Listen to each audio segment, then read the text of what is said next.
fence expert. Who's that guy in that orange shirt? Who must be the fence expert?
It's almost time to talk about the fences. It's time to discuss operations and expenses. It's time, it's really time to elevate small businesses. It's time to put Joe and drop his knowledge. It's relentless. This rhyme of mine is getting a bit ridiculous. So here we go. We're live with Joe. Enjoy the show. What is up, Fence fam? So good to be back with you guys again, virtually, as it were. Hope everyone had a good holidays, had spent plenty of time with your families, and just do a little bit of recharging. Thank you. Huge shout out to Expert Professional Wood Care Products who make this live Q&A possible. Without them, we probably wouldn't be doing this. So thank you. They carry a great line of stains. We personally use them well before they became a sponsor. Actually, they became a sponsor because we use them. If you guys are interested in fence stain, check them out. They have a free Facebook group where they talk about tips and tricks. Just everything staining. That's actually how we got into staining, was through their Facebook page. So Caleb is a great wealth of knowledge. His whole team is really great to deal with. Again, thank you, Expert Professional Wood Care Products. If you guys are listening to this on a podcast, welcome. You're listening to a recorded version of a live Q&A that we host most every Saturday, and where we just kind of chit-chat and talk about fence. Today's topic is going to be basically like a year in review for the YouTube channel. Yeah, just looking over all the analytics and how we did this year. Absolutely. So if you guys would like to weigh in live, if you guys would like to watch these live, you can search Joe Everest pretty much anywhere, primarily YouTube, but also Facebook, LinkedIn, Instagram. Yeah, most anything. TikTok. We got some stuff on there too. Absolutely. Check the show out there. We go live Saturdays at 10 a.m. Central. We go for about an hour, plus or minus. Usually we go for more than an hour, especially if Caleb's on, because once me and Caleb get talking about stuff, we usually jam on it for a while. We'd love to see you guys there live. For you guys that are watching live, welcome. Thank you for tuning in. Appreciate you taking time out of your Saturday. Depending where you are in the country, it's probably a frigid Saturday. So I hope you're warm. It's awfully cold here. It is not great at the moment. Appreciate you guys tuning in. Let us know you're here by dropping a comment in below. Down below. Drop a chat. Drop something in it. Just type something wherever you are, and we'll probably see it. We'd love to interact with you guys here live. So tee up your fencing questions, staining questions, etc. Maybe YouTube questions, video content creation questions. So one thing I think we'll jam on at the end of this is just kind of the steps we go through creating content. I was at Tony Thornton's Fence Summit, the Fence Business Summit. It's been probably 4 weeks ago maybe. And I was talking to a lot of people about the AI tool we use to take full content into snippets. It's basically magic. Really cool. So stick around for that. We'll talk about that after we talk about the analytics. And of course, any of the questions that you guys have in the chat. First and foremost, though, let's say hello to a few of you. Let's see who is the first one. Allan Johnson. What is up, Allan? Good morning to you as well. Front Rock Fence is like, these guys are here every week. Appreciate you guys always tuning in, always dropping a comment in the chats. Good morning, Joe. Hope you and your family have an amazing new year. Same to you. Same to you. Speaking of Tony Thornton, the man, the myth, the legend. Good morning and happy new year, Tony Thornton. Tony, welcome. Tony put on an incredible summit, like I said, about a month ago. There were something like 85, 90 people represented or companies represented there in the room. There was a ton of people. We had a great dialogue. One, we learned how to run our businesses more efficiently, which is always important. But two, I think we had a great discussion on gate safety. So if you guys weren't there, I just saw Tony announce this, that he's rolling out his 2024 calendar. There will be a second annual Fence Business Conference there at the Shangri-La Resort. Do you know where the Shangri-La Resort is? It's in Monkey Island. Monkey Island. What in the world? And here's the thing about Monkey Island. I think they tell different stories to tourists than what actually are there. Because I've heard like 3 or 4 different reasons. One of them, definitely the tourist story, was that it used to be like a drive-through zoo or something like that, and they had monkeys, and the monkeys got loose, and they couldn't get them off the island. Now, almost 100% sure that's a tourist story because I've never seen a monkey running around anywhere on the island. So. And it's not really an island, really. I think, here's a geography term for it. I think it's an isthmus. Isthmus. I believe. But Monkey Isthmus just doesn't roll off the tongue like Monkey Island. Sounds like Monkey Christmas. Tony, thank you so much for hosting the event and inviting us to it. It meant a lot, and I had a great time. If you haven't attended, you absolutely should. Speaking of somebody who's there, Susan Worley. Hey, y'all. Hey, Susan. How are you? Hope your Christmas was good. Hope the kiddo got everything he wanted and dreamed and desired for. Well, maybe not. These kids and their wish list for Santa are wild. Some crazy dreams. Oh, my goodness. So, anyway, my son, he's 6, and so he comes up with all sorts of good stuff for Santa. He had a laundry list. It was almost like, it was like a wish list for Best Buy, more or less. Anyway, Susan, hope you had a great holidays. Shane Catton, someone else that was at the conference. What's up, gents? What's up, Shane? Good to have you here. Appreciate you tuning in. This is this is actually just a list of people that were there. Speaking of, Brooks was there. Michael Brooks. What's up, Brooks? How are you? This should be cool. Absolutely. Happy to get into it. Shame Time supporter says howdy. I almost said supporty. And just supporter and howdy all in one. Welcome, Jeremy. I guess so. LinkedIn must be doing this thing where you've got to go on. What is it? It's like StreamYard.com / Facebook is / Facebook, isn't it? I imagine it's / LinkedIn. Yeah. So StreamYard.com. We're going to search it up real quick. But if you go in there and authorize LinkedIn to share your content or not content, I guess, but your username, your profile stuff with StreamYard, it will show your name. So for now, welcome. Oh, it's Bam. What's up, Bam? How are you doing? Also, the Stain Man himself, Kenny Dugan, in the house. Happy New Year. Hope you and your family had a Merry Christmas and Santa treated you well. Good win last night, Mizzou. I don't know if it was a good win. It was a win. It was absolutely a win. I don't know if I'd call it a good win, but a win is a win. Guys, it's been a heck of a year. I hope you had a successful year. I hope it was everything you wanted. It was for us as a business. So we had our final Friday of the year and of the month yesterday, where we took some time. We broke bread. We brought some lunch in. We all kind of shared a meal together, but also we looked at the year in review for the company. We ended up a little bit over our goal. So we ended up 5% over our goal. We set a healthy goal. Now, if you think about it, so we set these goals, December of last year, a year ago. And this is when there was some economic like rumblings and there were some like question marks, but we didn't really know what was coming. And so we set a moderate, just a healthy goal. And we ended up exceeding it. So this year we're setting another healthy goal, but big year. Hope the year was good for your business. I hope you guys had a great time. Yeah. All right, so here we go. You show your name on LinkedIn by logging in here. So, StreamYard.com/LinkedIn. Also, bam, if you go to StreamYard.com/Facebook, you can log in for Facebook as well. So, there you go. So, overall, how did the channel do? How did we have just overall? How was the year? It was good. I mean, I took over about halfway through the year. Yeah. I started in May, so a little over half a year. In terms of when I got here, we grew about 6,000 subscribers from my start time to this point. Views were pretty consistent for the most part. Shorts did really well. Yeah. So I think good growth for the time I so in the channels, just under 60,000. Yeah. So it's like, I think 57 and change or 58 and change, something like that. Yeah. So grew it by 10%, a little bit better than 10%. I think we had been doing shorts before, but not like in a dedicated way. So it was one of the things that you brought in was, and we'll talk about the software here in a little bit.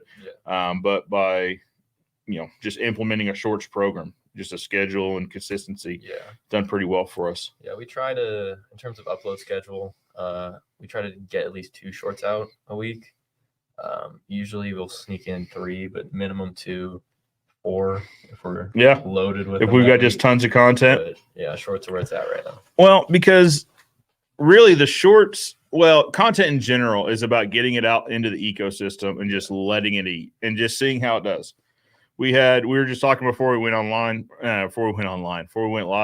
about, so earlier this year we had a live that just went off the rails. Like it went to the moon, and it was a video. It was a short clip of, it was Caleb at last year's we had a Standing University here in Springfield, and it was him painting the name Dean on a fence, or staining the name Dean on a fence, to illustrate that with some stains you really have to worry about overlapping and lap marks, that sort of thing.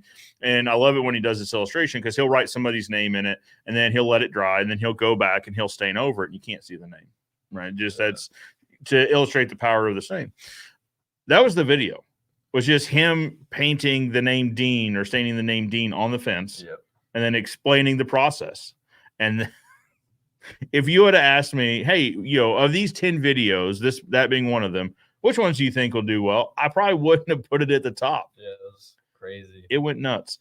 But which illustrates the point of, you never know what content's going to do great, right? You got to put it all out into the world and just see what happens.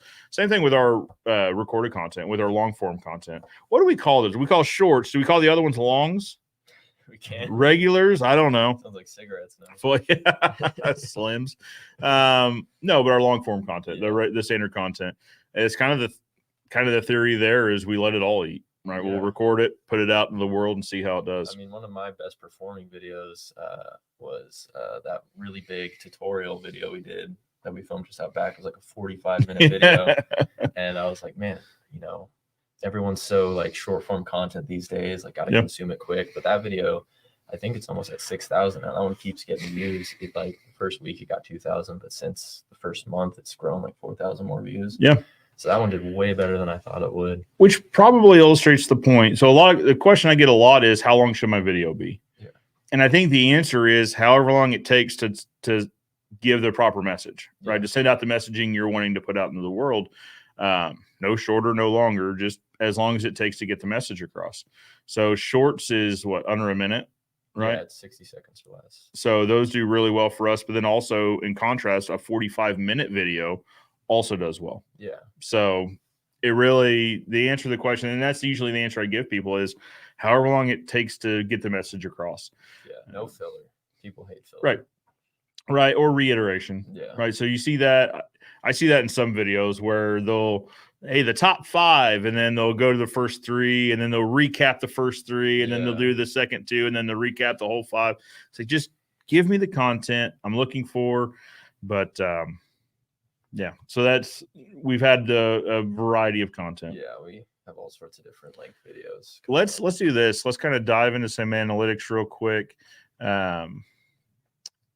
We'll kind of jump back and forth. So content, just talking about content produced. So 2023, we have published 81 videos. So these are the recorded, well, they're all recorded, I guess, but the longer form videos. Yeah. Right. So the tutorial is a good example.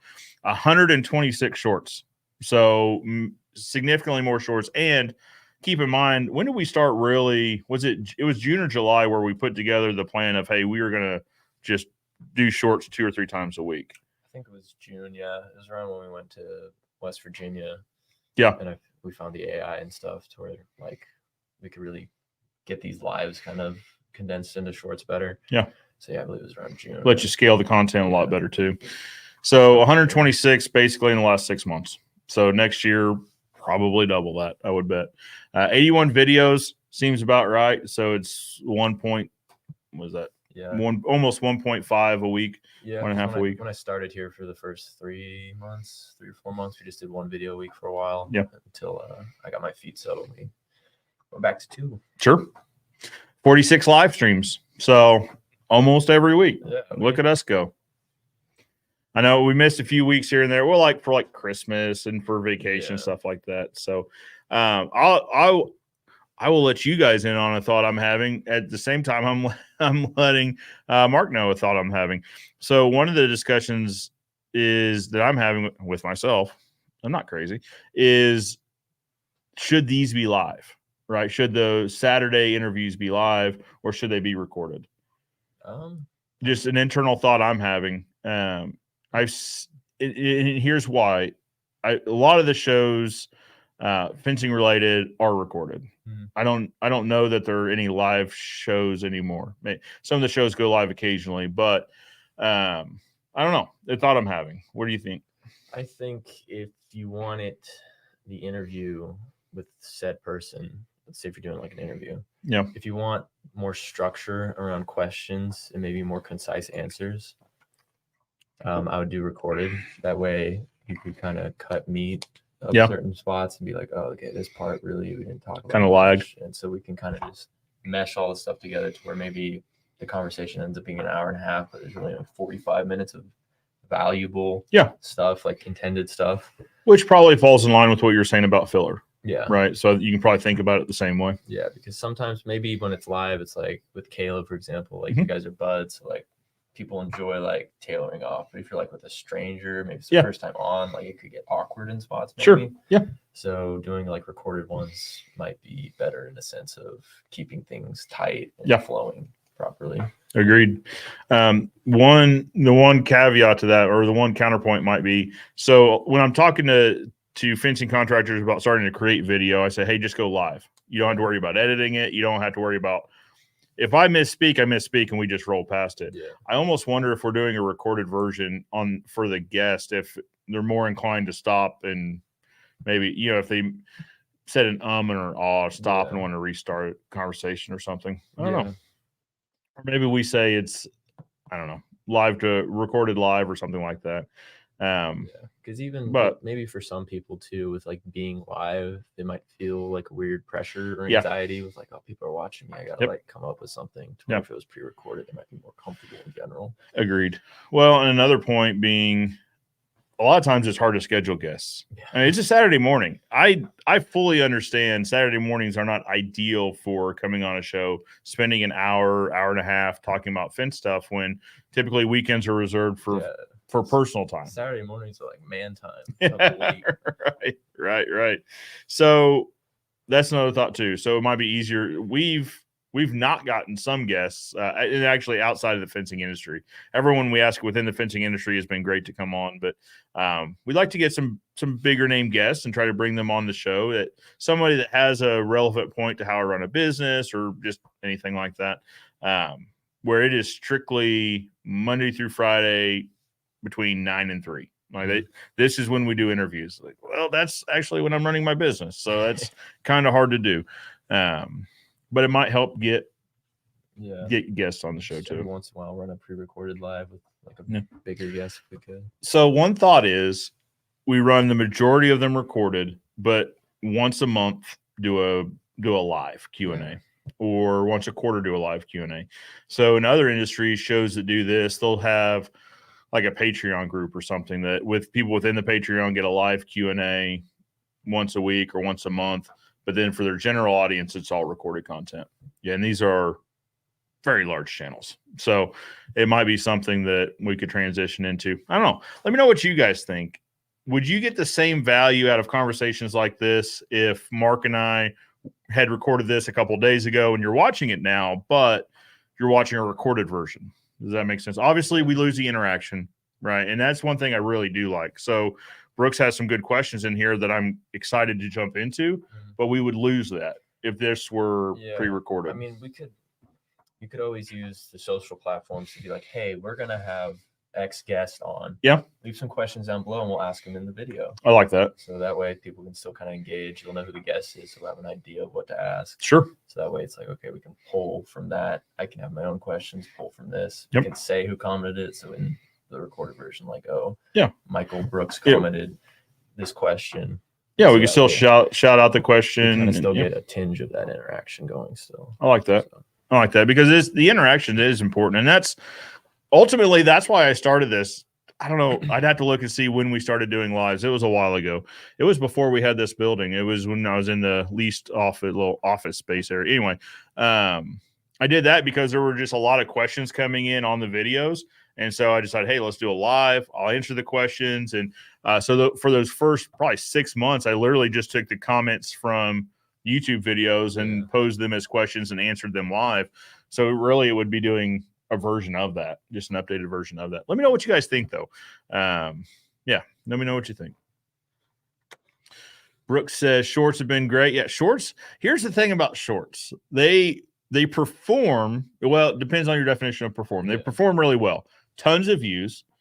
View duration is typically 80, 90, 100% or more. Like, how do you view something 120%? I don't know. I guess you view it and then let it start again and watch part of it again. I mean, a trick of people, a lot of people do is they loop it. So like the end of the short's the beginning, and you never know exactly when it stops, and that kind of holds people for a little bit longer. But now which is not a bad idea because now I pay attention. I'm like, oh, I know what's coming. I need to skip this immediately. But I watch the whole thing to figure out where is it going to loop back. Yeah, some people have like a tone in their voice where it's like the end of the video be like, this is how you Yeah. And it's like, I see what you're doing. I'm not going to watch any of it. Right. I see what you're trying to do. Yeah.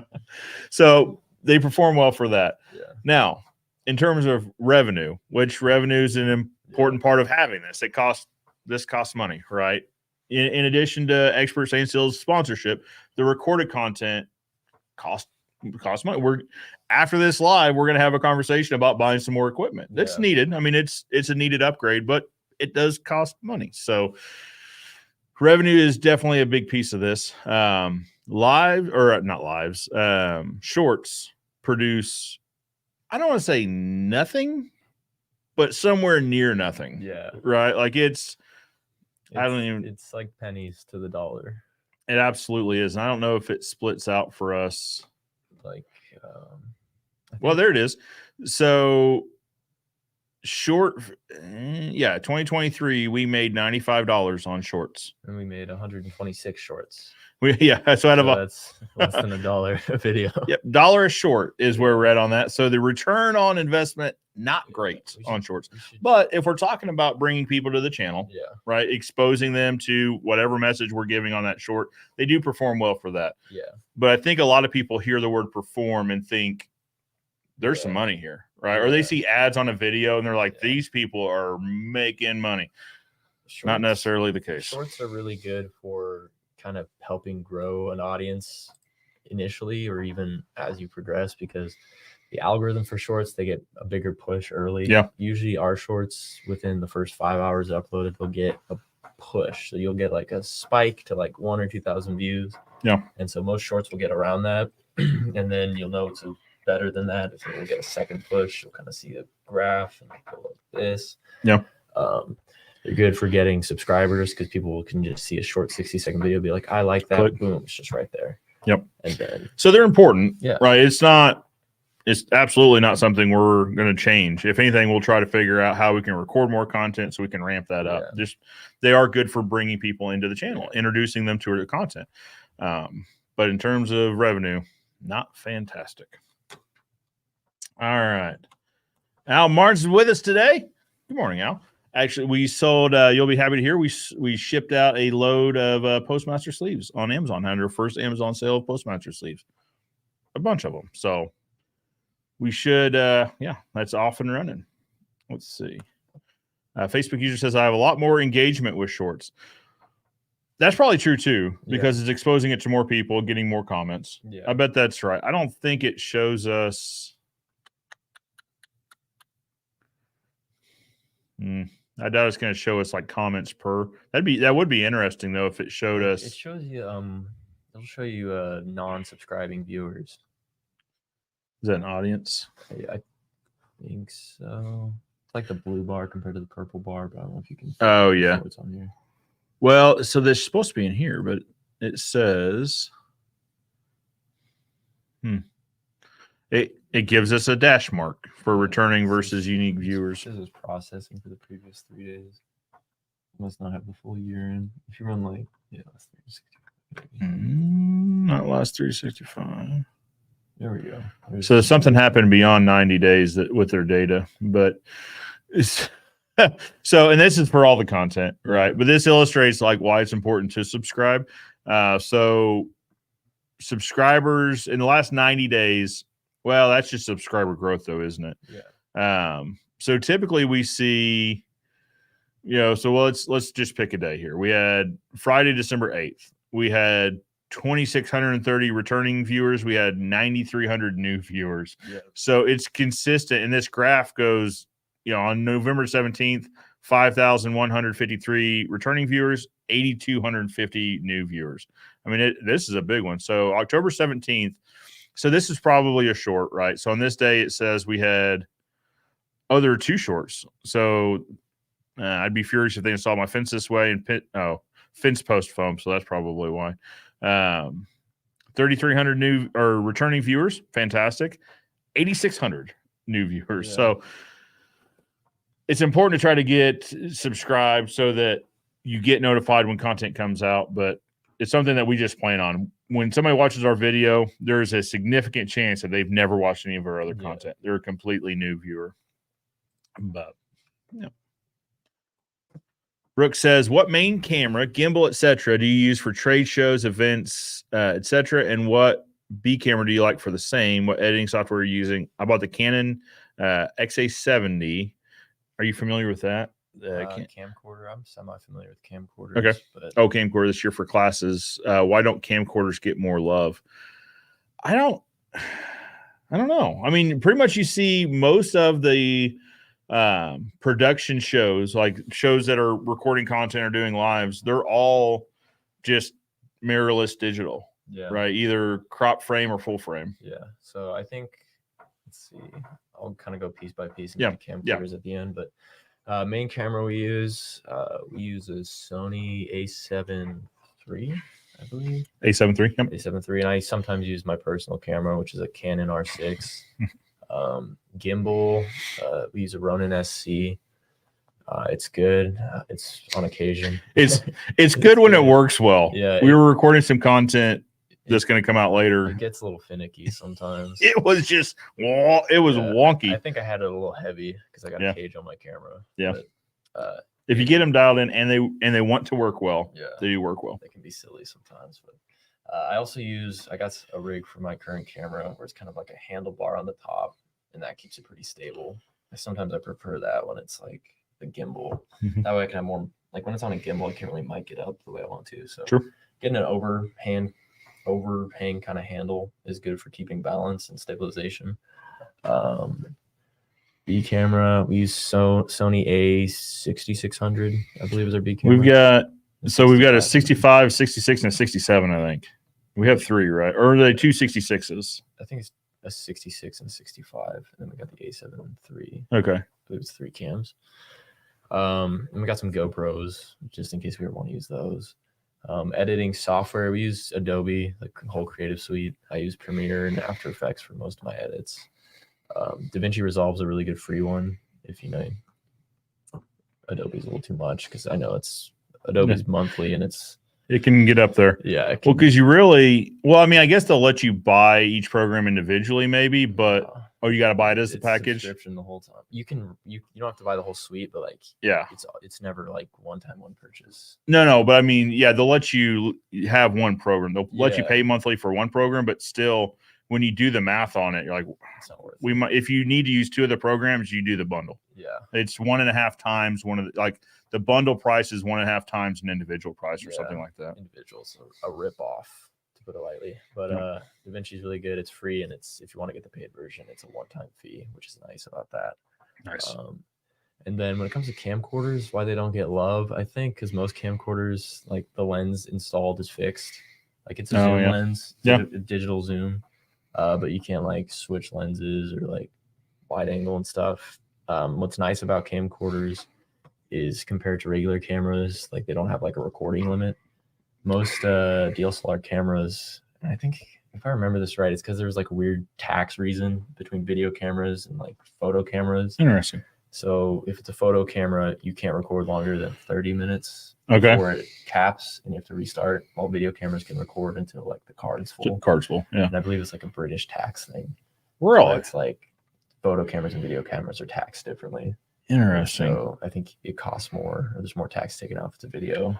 Well, and that's probably a point too, is just in recording capacity. I mean, these mirrorless, you could hook them up to an external drive, and record. I mean, not indefinitely, but depending on what you have them hooked up to. Yeah, there's loopholes. People figure out a lot of loopholes to finish recording on DSLRs. But I mean, I like camcorders. I don't personally own one because I can't own any camera I want right now. But camcorders are more than fine compared to like DSLRs and stuff. Well, and if you look at like production studios, things like that, they'll typically have some version of like a full frame mirrorless type camera, right? Like the red's a big one. Yeah, those are expensive. They're big in popularity and in price tag. But I would categorize them though as just a mirrorless rather than like a camcorder. Right. Because again, you can swap lenses, and now those they usually just attach them to a hard drive or something. But those are sweet. And then camcorders, I think the coolest part of them, I think most of them have inbuilt stabilization, like GoPros, to where it's like you can just hold that sucker and not have to do work in post, like fixing shake or really stress about how you're moving. So that's just looks smooth. Nothing wrong with a good camcorder. Yeah. And then the next question Brooks had was, what are you using for this event camera-wise? What hardware are you using for streaming? And what are you using for audio in the field? So let's talk about this. We could also talk about coming up at FinTech. Right. So we just were talking yesterday about equipment we're bringing. So if you guys saw us at FinTech, I saw the studio that Matt Warner and the My Salesman team put together. That studio is going to be in the AFA booth this upcoming year, and we're handling the hardware for that. Let's do it 3 ways. Right. So this studio, that studio. So that's a bigger show. And then one of the questions was, what are you using audio in the field? So, because we're also going to have a camera set up for just roving content. We're going to have a static setup for the studio at FinTech, but we're also going to be roving. So, starting with this studio, if we're going to have like just a static show. Yeah, for this studio, we use an iMac as a computer. When I'm not on, I'm over behind the scenes using a MacBook, kind of monitoring comments. We use a bunch of aperture lights to light this place up. And a ring light, a couple of lights, just keep it nice and bright for you guys. Hardware, we use StreamYard to live stream. It's Pretty simple. It streams to all platforms. And there's a free version of StreamYard. Yeah. We use a paid version so that the StreamYard logo isn't it, and then we get a little bit more capabilities as far as I think how many streams we can put out maybe. But there is a free version of StreamYard. I think it also helps with like banners and all that extra layouts and stuff. Because the other one, so StreamYard is a great one to get into, and it's one that we've been using since the beginning. There's another one. I know of OBS. Yeah, OBS. So that was really the big one. It's still a big one, but that was a big one when we started. But I messed around with it for about 3 days, and I was like, there is too much here. Like in terms of like me, I'm running a fence business. I need to do this on the side on the weekends, evenings and weekends. That's not OBS is not doable. Yeah, not to user. No, it is not. It's not intuitive at all. Yeah. Like you have to watch videos and read manuals on how to connect this and that and the other, how to get it to do what you want. Whereas with StreamYard, you connect your social channels. If you want to run a banner, you would just type whatever you want in the banner. Something like this. It's literally to run that banner. We could just click create, type it up, boom, send it. We're in 3 clicks instead of like going through 8 menus to like add something. Doing some programming, programming on the side. So StreamYard's a great software. I say all that because there are people that don't like StreamYard because of its limitations. You can do more with OBS. Like if we're wanting to bring in multiple cameras, we figured it out with StreamYard where we had a switcher for a little while. We had like multiple cameras in here.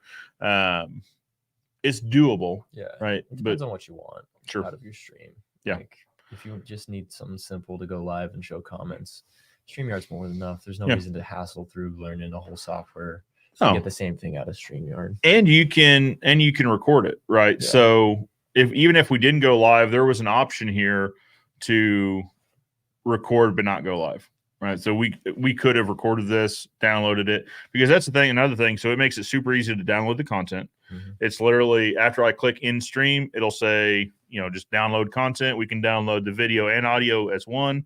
We can download the audio separately. So if we wanted to just, and I don't want to speak for Jeremy, but I think that's how he rips audio for the podcast. Yeah. I rip it off the thing and I edit out the 5-minute intro. There you go. And let me just throw in the podcast intro and I ship it off to him.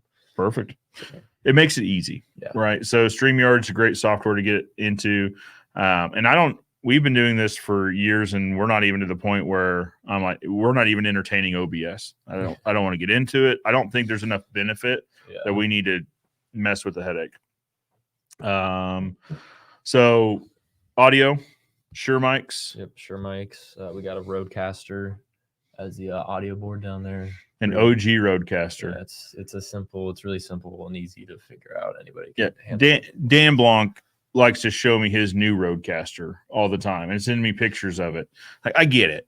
And listen, okay.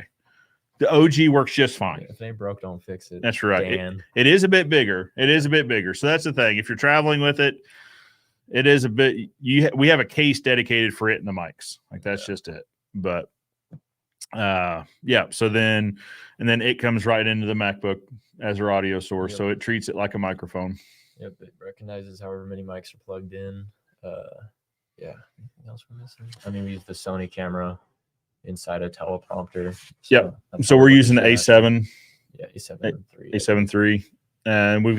And so this is like, it's inside a teleprompter screen that it's static to where, I don't know, it's like a monitor that reflects up into a mirrored glass. So right now I'm looking at marking myself and I can read the comment here below. But for you guys, it looks like I'm looking right into the camera, which is the point. Yeah. Looking into your soul. Well, and this makes it nice to where like if we have a remote guest, I can be reading comments. Now the comments are definitely bigger. There's a screen right here.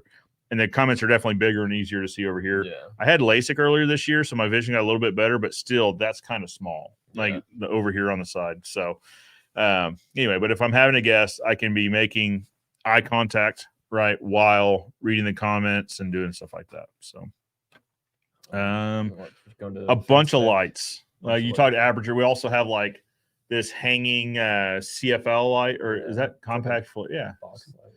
Yeah, it's got a box around, a soft box. And we've got a ring light over here, and then we've got just aperture lights. We are well lit. There's lights everywhere. If there's some days I'm like, I need to wear sunscreen going into here. I might get burnt. What are we using? So let's talk about the stream setup for AFA for FinStech. FinStech. So it's very similar to this. We're gonna bring 3 lights total, 2 big lights illuminating the whole kind of stage and one kind of bouncing off the ceiling. We're gonna bring all 3 of the Sony cameras mentioned earlier. It's gonna be a 3-cam setup. For that, we're using A10 Mini Pro. It's a camera switcher. So you just kind of hit the buttons on it, cut however you like. Bring in the same computer, the iMac keyboard. It's going to be mostly the same, but with 2 more cameras. Yeah. So we'll just add the smaller Sonys, which the video quality is great. So I bought the A7. I don't know what. I know why I bought it because I thought it was going to be just a big step up in quality, which depending on what you do, it is. Yeah. But for what we do, we probably could have gotten by with the A series. Yeah. Would that be more or less accurate? Yeah. I mean, because we're doing most of our stuff is outdoors. It's not like under huge studio lights, and we're not like setting up too much lighting when we're on the go. So it's like if we're going to be in a regular environment with regular lighting, it's not too different from the other ones. Yeah. So check out the A6600. That would be a great camera. Yeah. And you can still do interchangeable lenses, which I think is the important part. Yeah. Right. You can do longer lenses if you're wanting to do further away stuff, or you can do short wide angle lenses.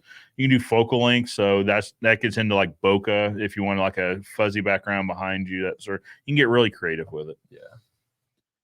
Talk about the field. So what does our roving camera setup look like? So usually I'll throw on a Rode shotgun mic. That's usually the emergency audio, just so we get it just in case. And then most of the time we're running the Rode Go Labs. So that's just an external thing. You slap it on, records externally compared to the camera. So that way you got lav mic, which is going to be our better audio for the most part. Yep. And then we got the Rode mic just in case that messes up. We got a secondary source of audio. So when we're running around, it's usually something like that. We've got the Rode Go and then the Rode Go 2, right? Rode So the 2 2 lets you have 2 transmitters into one receiver. So if I'm doing so at FinStech, we'll walk around, meet with vendors. We'll hand them one. I'll have one, but they both come into the same receiver. Yeah. So we're not trying to mesh 2 audio sources while we're editing. Yeah. And then we got some external lavs that just record straight to body if there's more than one guest.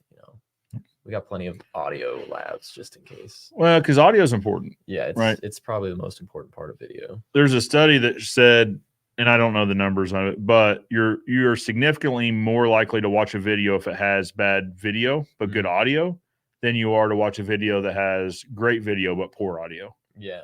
So if it's got, if there's something like we've had this before where in the video, some of our older content, and then maybe this is a limitation of the camera, but they seeked focus a lot. Like they would try to hunt for focus, but the audio was good. So we still see people make it through that video. They make it through where it's hunting for focus. Think about when you're watching a video, if the audio gets really bad for a little while, I'm out. It doesn't matter how great the video quality is. If the audio quality is not there, I'm not watching it. It's like imagine watching a movie, but you can't hear any of the actors. The actors sound like they're in the other room when they're talking. It's scratchy or windy or something like that. Like Stanley Kubrick or something movie. It's cinematic, It sounds like they're talking way back here. It's like, oh, I'm leaving. I can't believe I spent $12 on this. Right. So audio is definitely important. Yeah. And so I'm glad you brought up the audio question. But shotgun mics with a wind cap over it. What do they call those? Dead cats, I think. Yeah, dead cats. Is a great start. But then as soon as you can get into a wireless lav, that's the move. DJI makes one too. So Dan Blanc was showing me he has the DJI version of the Rode Go. Look really slick. Yeah, I think he showed me that too. I think it has like 32 float, which like for non-audio people, it's like where it doesn't peak. So like you can kind of just record and not worry about peaking. And peaking is when your audio is too loud, it starts distorting, and once it gets that high, it's gone. Like it's not usable. It can be depending on how hard you peak, but it's gonna start sounding fuzzy. and so it's no good. Which we've gotten into in some of our earlier content. We definitely had to take a look at the road goes and say, all right, can we turn audio down or up? Or the thing I like about it, so the transmitter and receiver, they fit into a charging case. So you could really charge them on the fly too. Whereas ours, I mean, I guess you could charge ours on the fly, but they need a battery backup, right? You can just plug USB-C into them to charge, but they have decent battery life. Like they can last like an hour or two straight, but yeah, that would be the way to go. So, yeah. Craig Eubank says, what about question mailbox each week? The answer in the live might trigger more questions in the live. Well, now you just answered that. You kind of already did that. Well, yeah. So that's the thought, right? So reach out, just and across all of the socials. I mean, YouTube has I forget what they call their posting feature, but where you can post a question, right, and get answer feedback back. Of course, obviously Facebook, LinkedIn, TikTok, and Instagram. We can all do. Instagram, you would probably just do a photo with a question on it or something like that. You think? I think you can put polls on your story too. Okay. Like send a question on your story. You can do replies to the story. Like, hey, we're doing a Q&A. Send your question here. We need to get a hold. So for Instagram questions, Dan Wheeler is like the Instagram guy for Fence. Like he's going live constantly on Instagram. Speaking of that, the Fence Industry Podcast joined. So welcome, Dan. We just need to mention him, and he shows up in the Instagram feed. So, So, Dan, we might be reaching out to you to try to figure out how to post questions and polls. I say that. You probably already know. This is why Mark shines here, because, I'm like, I don't know what we're doing. And then I think about it, no, Mark, I'm sure Mark probably knows. But anyway, Instagram, you can also post it there. Evers Electric Gates and Fencing. I'm into live production myself. However, I like the recording shows. At least one live show would be fun. That feels right. Yeah. And if we did the majority of them recorded, that way we could also batch record, right? We could also schedule from 10 to 11. I'm going to record with so-and-so from 11:30 to 1 or 11:30 to 12:30. Try to block out a day to just do a bunch of recording too. But do one live per period. Now, a period could be a month or it could be a quarter. We'll have to figure that out. But, something to think about. I do like live shows because we get this interaction real time. Also, we've toyed with changing the days around too. I don't. So when I started out, I did them in the evening, and that was not fantastic. So I was just thinking that through real time. I was like, we've talked about it, but we always come back around to, I don't want to be here late night. So I would work, and then I would leave work at 3. Now this is when we had the remote studio. So then I'd hustle across town, get set up so that I think I went live at 5, and I went from 5 to 6 or something. But then missing dinner with the family. By the time I get home, kids are in the bath, getting ready for bed. I basically miss an evening with the kiddos. I don't know. We'll see. Al says, I think a combination of both. That way you can get your cake and eat it too. I love it, as it were. Absolutely agree. Absolutely. I'm into live production. I like your recordings. It would be fun. It would be fun for a live show. Absolutely. Brooks is saying we're talking about the R6. I have an R and R6. The R6 overheats. I've heard this problem. It's never really happened to me too often. We had, let me think about this, because we had one where we had an overheating issue. I think it was a 6500 would overheat if it were on 4K for too long or something like that. It really depends on how much you're doing with your camera. There's ways to conserve it. There's even a piece of tech I'll plug here at the end. But for me, I mostly shoot 4K 24 frames per second because I think that's the most appealing to the eye. And so if you're running 4K 60 at 120 shutter speed, it's going to eat your camera up alive, especially if you're recording for long periods of time. Now, when you say that, I don't know what we're talking about, so maybe somebody else doesn't either. So can you break that down a little bit? Yeah. So shutter speed kind of goes with frame rate. That's how Okay. like motion blur works when I like wave my hand. So if you're shooting like 60 frames a second, you want your shutter speed to be twice your frame rate. Okay. And so like if I shoot 24 frames, I do 50 on my shutter speed because it doesn't have like 48. Sure. Close. You do the closest thing to double. And so that just keeps a realistic motion blur to like what an eye would see. And so if you're running like as maxed out as you can run the camera and you're recording for like 20 minutes a piece straight, it's going to tax it because it's taking 4K, all that data, like those are huge file sizes, and then it's recording it and then sending it to the card, Transferring it to the card. and Yeah. so that can eat up your camera life. I mean, I've And when you used, say eat it up, so we're talking about battery life, but also quite a bit of heat. yeah, and that's gonna hurt your camera's overall like life too if you're overheating it all the time. So ways to avoid that is either kind of planning your shoots better. Like I've used my camera for like short films and like short film competitions before, and we're shooting all day and I'm swapping batteries, but like we're doing takes of whatever we're trying to shoot, and then when we're in between takes, you know, turn the camera off. Sure. You know, don't let it just sit idle on. You can even set settings where your camera turns off automatically after like 30 seconds of no touching. So me personally, I've had it overheat like once, and it's never overheated even when we went to like Vegas and I was running around recording you. Mhm. I think I had it on gimbal when you're doing your live talk, and I was walking around the whole time. It didn't even overheat. So I think it's just about where you're shooting. Well, I think that's important to pause on is where you're shooting. I think where we ran into problems was when we were shooting outside content during the summer, during the day, right? So that's where, you know, if we're shooting, we did some on-site stuff for Ozark Fence. I remember that was one of the places where we had to turn it off, put it in the shade, let it cool down. So the wear is important. Yeah, because if you're inside in a climate-controlled environment, it'll probably get more out of it. Yeah, that is for sure. Because like we get hot summers here. But then when you step into, I think so.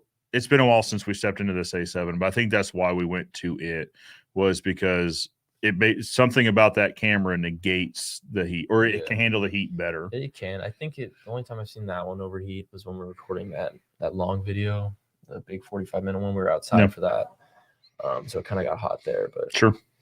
And it doesn't help that the cameras are black. They're just asking to absorb all the heat in the room. Yeah. But, which, and you know, if we really want to, you can get like one of these, what do you call them, blocker, where you can block the sun, basically shade the camera if you're going to be static for a long period of time. Some cameras have installs with like coolers you can hang on them, like fans. Okay.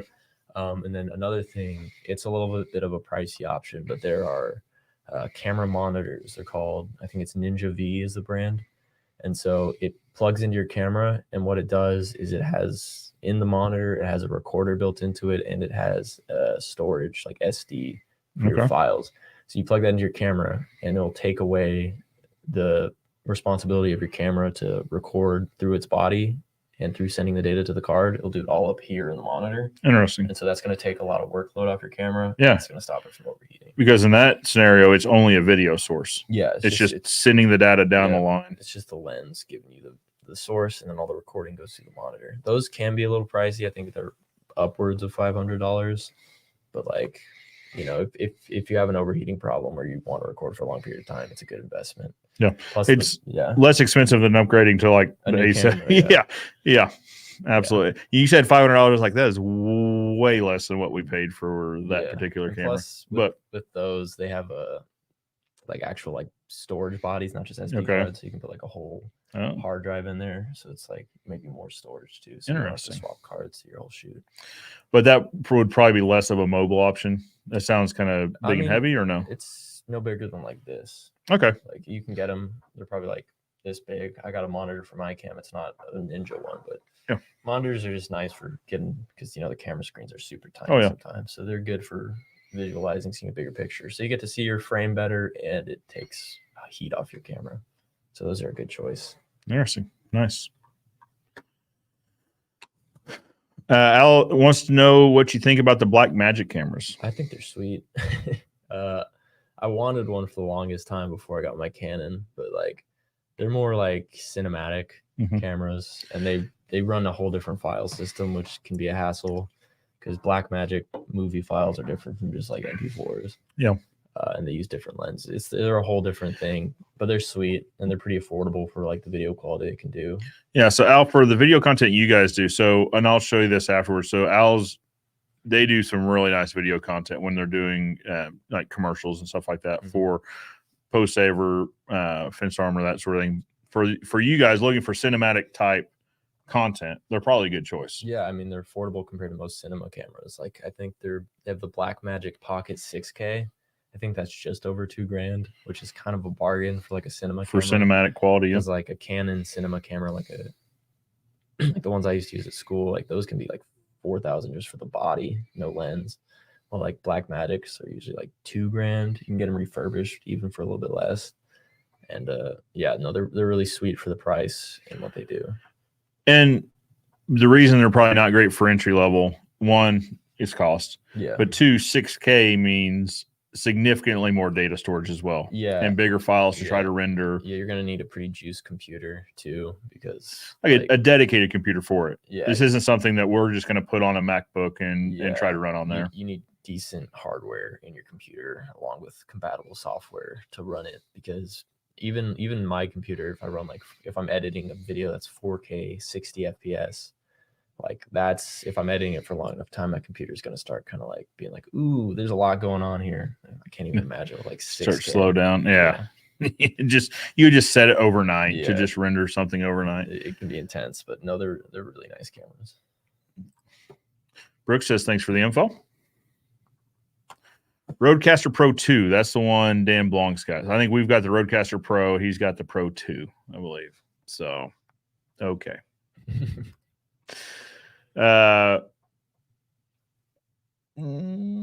We should do a podcast, maybe. Yeah. Should we do a podcast? Should we do a podcast? Yeah, why not? Yeah. I mean, if you got the free time, it's Yeah, I like it. I think so. We run a podcast. It's good for, obviously this is going to be turned into a podcast. I think it's good for, again, bringing awareness to the channel as a whole, right? So not necessarily one platform, just the overall channel. I think it's good for awareness. Yeah. I mean, if you're going to start a podcast, just know what you want to talk about. Like pick your lane and, just talk. Well, because a lot of people consume content differently, right? And for example, I'll listen to podcasts coming in and going back each day, right? So I listen to Dan Wheeler's, I listen to Nathan Downs, I listen to I listen to, some outside the industry as well. But that's like my daily commute, right? So each one of those come out once a week. So they'll pop to the top when they're right out. So I'll play them and listen to them that morning. I think podcast is great, so that's how I'm able to consume their content. I like it. I mean, I think if you could add it to your workflow fairly easily, which now it's pretty straightforward, but with like Riverside and all those, to where you can upload it and it'll push it out to, so many different channels. Yeah, especially if you don't even want to like record it like visually, just an audio podcast too. That's even easier to just get started on. Absolutely. Yeah, you can take any recorder, any recording device. So some of these wireless laws we're talking about are great recorders, or there's standalone recorders you can get as well.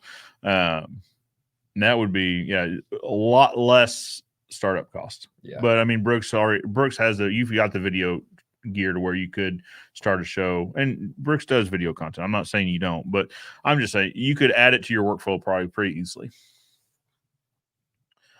Are you recording to a USB hard drive off the ATEM? No, so the ATEM Mini is going directly into the Mac Mini. Yeah, it's for streaming on StreamYard. StreamYard records it for us. Yeah. So. You can. I mean, it does. If we were doing this, I don't know, if we're doing it remote, I'm trying to think of a scenario where we might. There is a port where you can plug a solid state hard drive into it or whatever. But yeah, with StreamYard, most of what we're doing is on StreamYard. Even if we're not going live, we'll record on it, and then it stays in the cloud. So we don't have to worry about one more thing to keep track of, sort of thing. Agree. Audio is the most important. This is way over my pay grade. I have the Zoom M3 and the Zoom F2s. They're all 32-bit floating point. Zoom is the standalone one, right? I think we've got a Zoom. Yeah, they're like Kind of, they almost look like walkie-talkies. Yep, we've got one here somewhere. So that's what we used in the very beginning before we had these and the soundboard and all the. How did we do that? Oh, boom mic. I had a boom mic into the Zoom. I was gonna say I use Zooms for short films that I've done. I've been the boom mic guy. It's like if we ever get a second guy, I could rock camera when we got the boom mic falling. So we look pretty good. People are gonna be looking at us. I love it. I love it. The fence shows. But no, yeah, the Zoom was solid. You can put an SD card straight into it. Yeah. That's how I would do it. Is that would be my primary audio, and then I would have a boom on, like a boom mic on the camera as like a secondary backup. But the overhead boom, or so the shotgun, I had a shotgun on the camera. The overhead boom, the audio is much better than the shotgun. It's nice. So Zooms are great. I think they're fantastic. Roger, what is up? Hello, Joe and the rest of the Fence fam. Almost missed it. We'll have to catch up on earlier content. You got it. Oh, hello, Mark. Hi. Blackmagic has no autofocus.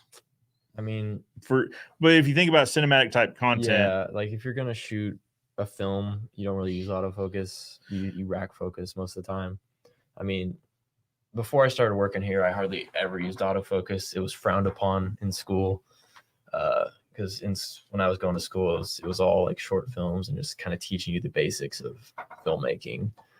And so when I started working here, I talked to Braden and I was like, how often do you use autofocus? Because when I was at school, no one told me to use it. And he's like, use it as much as you can.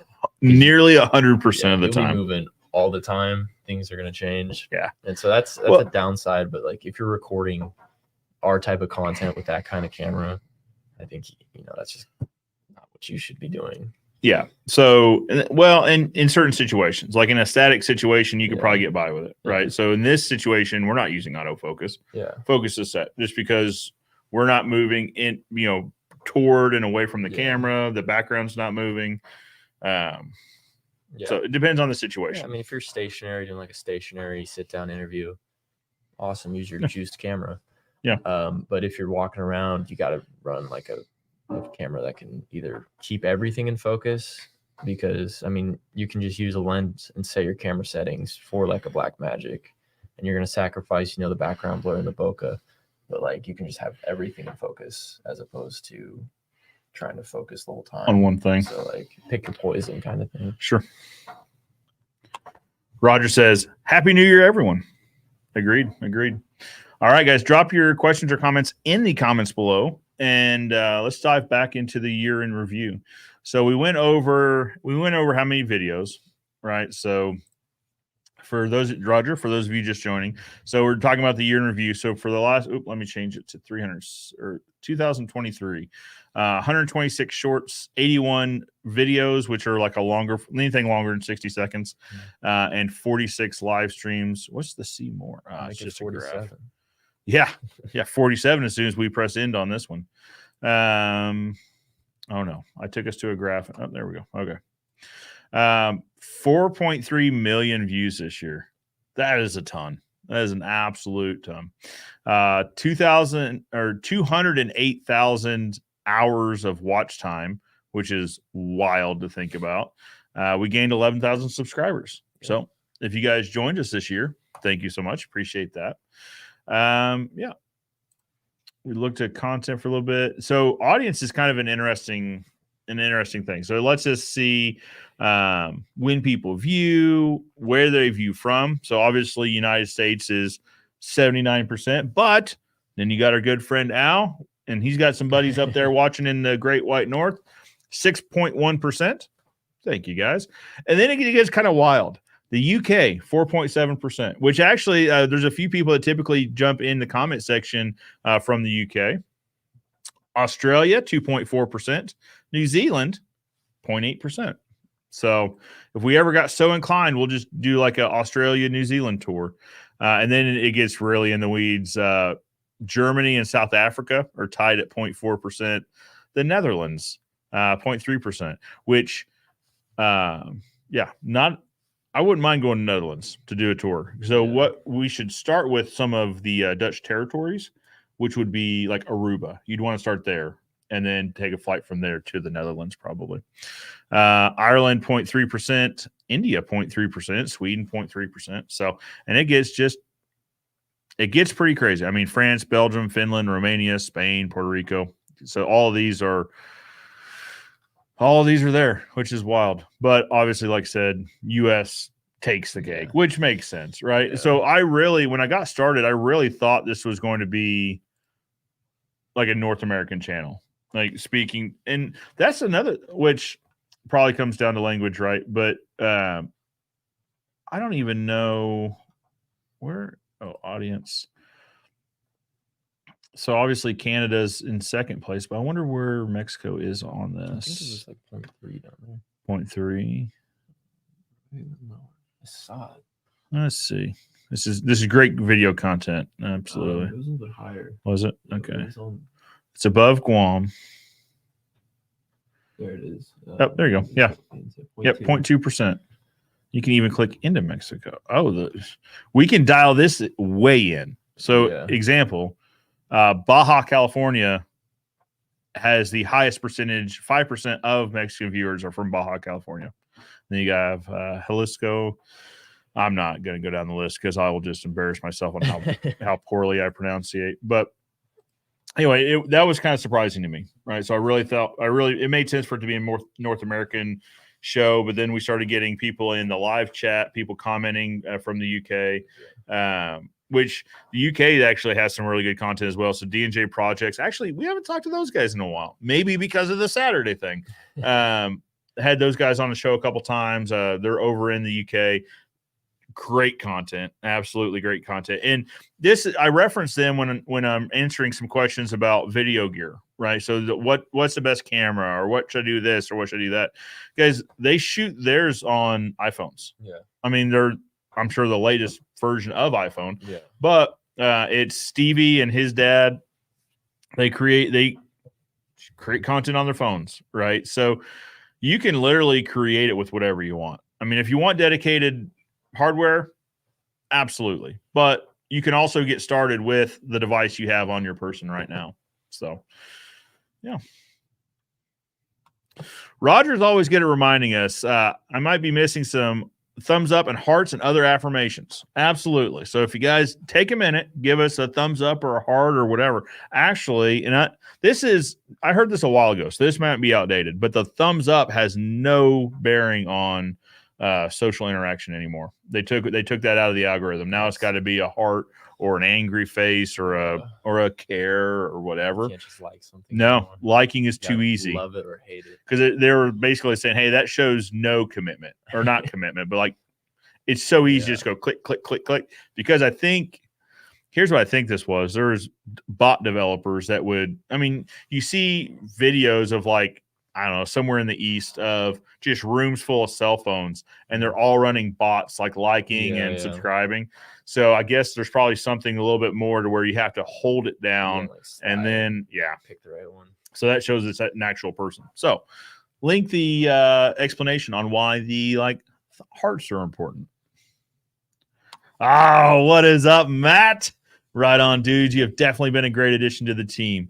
Matt was voted one of our culture captains yesterday for good reason. And he seemed surprised. Yeah. And Matt was the walk-away winner of culture captain too. It was all right, let me back up. So we vote every month. We vote for 2 culture captains, right? So a culture captain is someone who carries the ideals of Ozark Fence. They're great to work with. They're great. They're always willing to jump in, and they are who we strive to be as a company.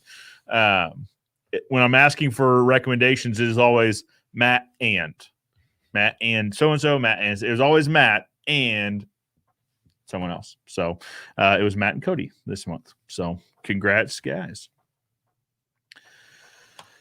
Brooke says, Mark, I have over 20,000 videos I have not published. Editing seems to be the kink in the system. Have you ever used a third-party editing service that you recommend? Do you know of anybody that is looking for a video editing job? I know a couple guys. I mean, I think Joe can get me in contact with you after we get off live, and I can kind of share some emails with you or call you or something. Third-party video editing. I mean, we'll talk about that AI tool. Yeah. In terms of long-form content, I mean, if you want a more polished edit, you're going to want to go human for sure. But if you're just trying to kind of get key points with captions out, we use a AI service called Opus Clip, OPUS Clip. And it'll, you know, you have to, there's a free version. You get a couple of tries with it, but it's kind of a not too much a month service to where you throw in like a 2-hour clip and it'll eat through it. It'll find key talking points. It'll give you analysis. It'll give you a caption. It will write captions for the video.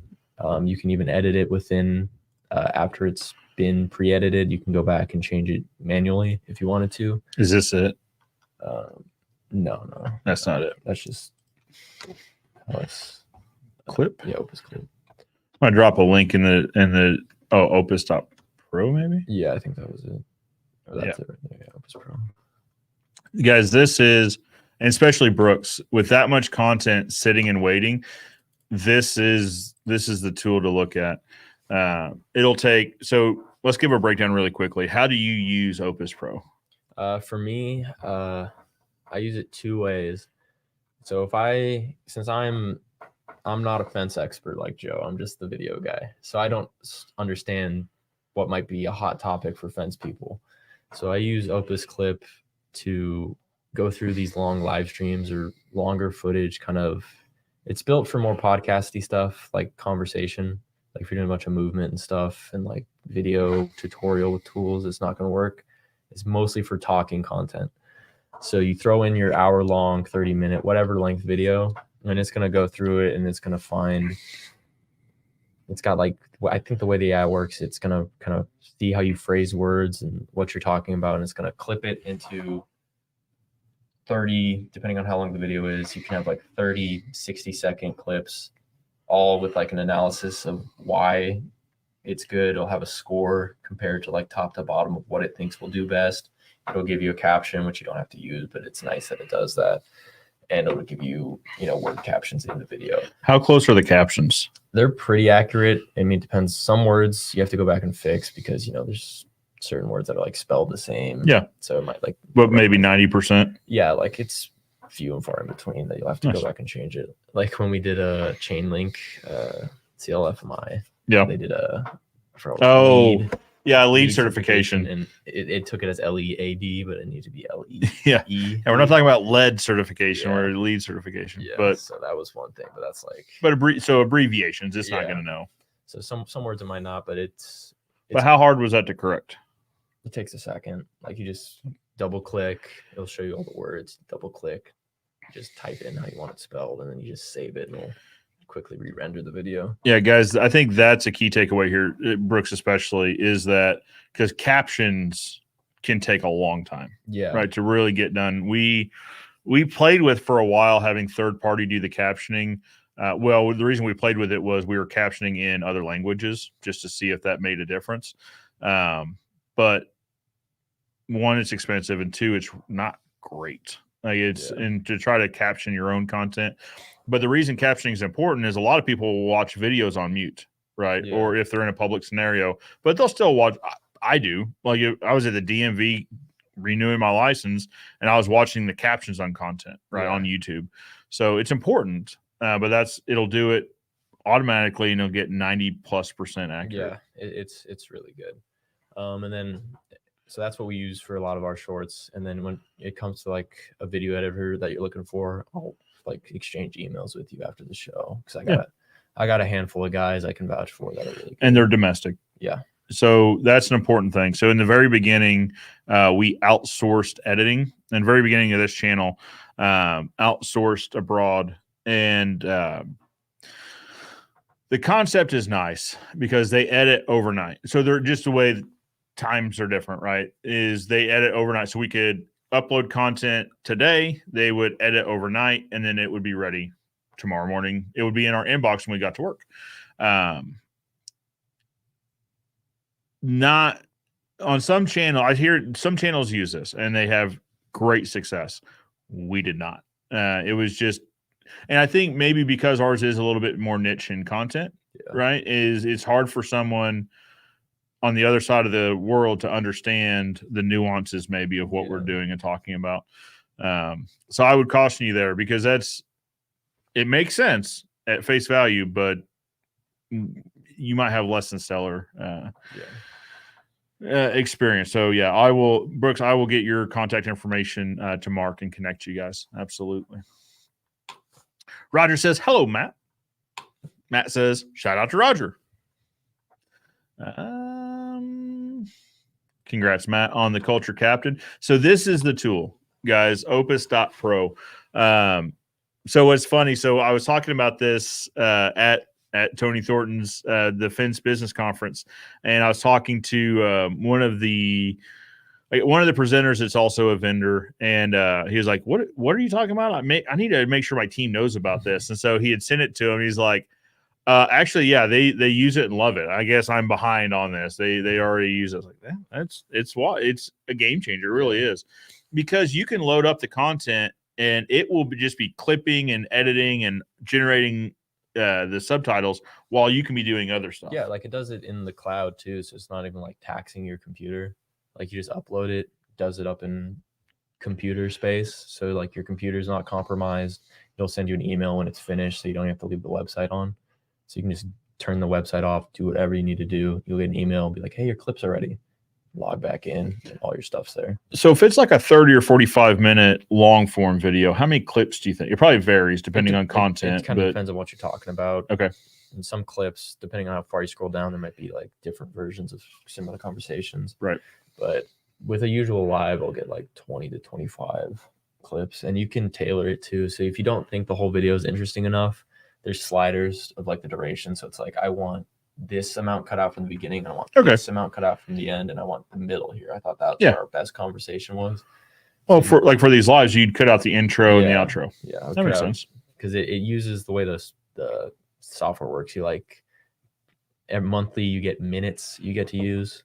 So like you pay a certain amount a month to get a certain amount of minutes, and so those are how you make your videos. Minutes being the long form, how many minutes you upload of content? You get like, I think on the base subscription, you get like 3 hours a month, 3 or 4 hours a month. Yep. So you kind of pull up there, and it's like, if you know the intro is nothing you want to use for clips and the outro is nothing, you can slide it to save minutes and be like, okay, I want this 30 minutes of this hour live stream to be my what I make shorts out of, instead of, wasting minutes because you just don't get anything out of it. Nice. What platform generates the most views? You may have covered this. We haven't, not yet. It depends on the content. Long form, it's going to be YouTube for the most part. Short form varies. Yeah. Usually it's between TikTok and probably YouTube Shorts. Instagram's algorithm's kind of weird, I think. I feel like for Instagram, you kind of have to already have a following. Right. Because TikTok does way better of getting your view to strangers or getting your video to strangers. Well, and the TikTok algorithm is scarily accurate. It's is very accurate, and it scares me because and this is where people are like, I'm on such and such TikTok. Like right now I am on sailing TikTok. It is showing me all the sailing, and we're starting up a new project here, so it's also a bunch of woodworking like content, and that's all it is. And then I'll talk to my buddies like, oh no, I'm on concrete TikTok and this and that and the other so TikTok knows the content that you scroll past and the content that you spend time on, and they know what other content out there is most likely to be relevant to that content. It's wicked. Theirs is crazy. And then YouTube, like, I don't know if it's as tailored to people, but it'll push it out to new viewers. So in terms of like view duration, YouTube has to be it, right? In terms of like hours viewed. Yeah, I imagine 208,000 hours. I mean, surely the problem is the other platforms don't have a great reporting method. Yeah. Right. Like I can't click to Facebook reporting or TikTok. Well, actually, I say that it's not going to be as easy to get to, but TikTok does have a creator studio now. Yeah. Do they have like business accounts and stuff yet? Yep. Okay. Yep. So ours is a whatever they call professional account, and that gives you access to Business Suite. So that's, I think, where we'll see our analytics. So let's look at, so that's kind of stinks. So it gives you the last 12 weeks is the longest duration. It's pretty good views for a week. Yeah. 12 weeks, 372,000 views. It reached 190,000 people. So you can do some quick math and figure out how many videos people watch. 2,600 people viewed the profile. Net growth, new followers, lost followers, which I always wonder on lost followers, like on TikTok. Like I can't think of, I'll go through there and like, listen, add all, if I watch a neat video, I'll add it. I don't know if I've ever been like, you know what, I'm unfollowing that account. Yeah, with TikTok, it's weird because following like doesn't really matter. Yeah. It's like you're usually on your For You page compared to like your following page.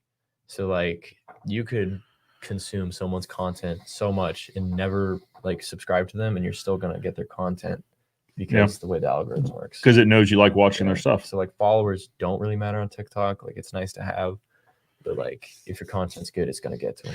Yeah, as a growth tool, it's not a bad idea. So for somebody like Brooks that's growing a channel, he has a great following, but trying to grow into different platforms, following's not bad, because so I'll get a notification when somebody follows me, and then I can go follow them back. So that might be a good growth strategy, but in terms of like viewership, it's probably not. It probably doesn't matter. Yeah, but so anyway, it's not giving us nearly the analytics that YouTube does. So like I said, last 12 weeks is really all it's going to show us. And here's the thing. So let's talk about types of content real quick. You know, I know we're getting a little bit off subject here. But when I'm looking at, so the most popular videos, and this is obviously TikTok, but if we go to YouTube, I'm sure it's going to be the same. Let's try to go back. YouTube almost gives you too many analytics, like where you can just click into too much stuff. If you click filter up there, it'll go crazy. Oh, we're not. Yeah. I'm not sharing the screen with you guys because there's just so much stuff here. Content. Where can we see? Scroll down any more than that. Or go to videos on the scroll back to the top. Yep. Under content on there. There's just like Oh, there we go. Okay, videos. Yeah, there's our top performing full videos. Oh, okay. Real cost of a wood fence, full price. Okay, that's surprising because I really thought so. Oh, these are just videos that have good audience retention. Oh, retention. Okay, So I got it. Keeps them watching after the first 30. I got it. Top videos. Okay, so this is. So 4 of the top 5 are reaction videos. Those are typically the high performers. Yeah. But the reason I want to talk about that is there's so many, I don't want to say so many, but for every reaction video we put up, there'll be 1 or 2 comments. It's like, I don't know why you're doing this content. Like, you know, why are you reacting to other people's content? You should create your own content. It's like, well, we do. You obviously haven't clicked into the channel to see that we have other content. Most of our content isn't reaction videos. Actually. Right. Like if you look at bulk, like minutes of video, however bulk uploads or however you want to view it, but it performs really well. Yeah. So we continue to do it, right? Like if it performs well, if YouTube tells us that people want to watch this, which is what we see in our performance, we're going to produce it. Like it just is what it is. That's what our viewers want to see. Absolutely. So. And but to your point, that's not the only thing we do, but 4 out of the top 5 reaction videos. We're going to keep doing reaction can't videos. Argue with the numbers. That's it. Is you follow the analytics. Like no matter which conference you go to, whom you hear speak about it, if they're speaking about channel growth, it's always follow your audience, right? What your audience will tell you, the content they want to consume. All you need to do is produce more of that content. Make content for the audience you have, not the audience you want. Yeah. There you go. The best way you can think about it. Yeah. And you can do that by seeing what content performs well and doing more of that. Or so sometimes we'll go to the chat, right? So if there's comments requesting clarification on something, that would be a good video to do because people are asking about it.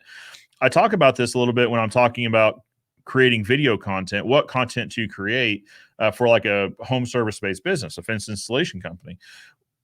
I start with Marcus Sheridan's They Ask You Answer book. And the premise of that book in a 30,000 foot view is take your most commonly asked questions and create video content about it. Because if somebody's asking a question, there are more people asking that question. So if you can answer the question, it will play well to your audience. This is the same thing. Figure out what your content your audience wants and produce more of it. So we're still doing shorts, or not shorts, reactions. Well, we're still doing shorts for sure. We're doing shorts from the reaction videos too. That makes you mad. Those do really well too. Mr. King of Florida. Hey guys, can I ask you? Yep. You can ask me. Absolutely. Ask away. That's why we're here.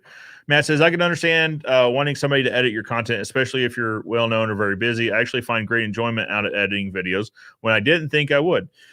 This really is, it probably comes down person to person too, right? It comes down to the individual. For me, like sitting in one place and do it drives me crazy. I feel like I should be somewhere else. I should be doing something else, which is why I don't sit still very well. So in general, but somebody like Mark or Matt, where you're totally good sitting and just dialing it in, making it great. Yeah. I think the difference is some people like me and I probably Matt is like when you're filming it, you have the vision of the edit. Yeah. And so it's like, okay, I have control. I know how to edit. So it's like, I have the vision. I'm filming it. I can film it to my vision. Well, maybe some people are like, they're just filming it. Like they know what they want to film, but they're like, I'm not that creative. So it's like, I want to ship this out so someone can maybe elevate my idea. Yeah. So, well, I think that's a great point because when I go into a video, I have a general outline of what I think we're going to do, but you are much better at, okay, here's the shots. Here's what you think very much more analytically about the video. And so that, it makes sense that editing is you bringing that vision to life. Yeah. It's a good teamwork thing. Very good. Roger wants to know what platform generates the most business traffic. So it depends which business, right? So if we're talking about Ozark Fence Company, it's Facebook. Second place, YouTube. First place, probably Facebook, just because we run ads on Facebook. We could run ads on YouTube, but the ad manager on YouTube, not fantastic as far as dialing into our local market. I don't need, for Ozark Fence Installation Company, I don't need people in South Carolina seeing my ads. Does me no good. Facebook, you can get really granular on, I want people in this area. It used to be, I want people that live in this area. They took that away somewhat recently. But YouTube is less good at that. They're not as good at that. Now, in terms of e-commerce, YouTube for sure. Yeah.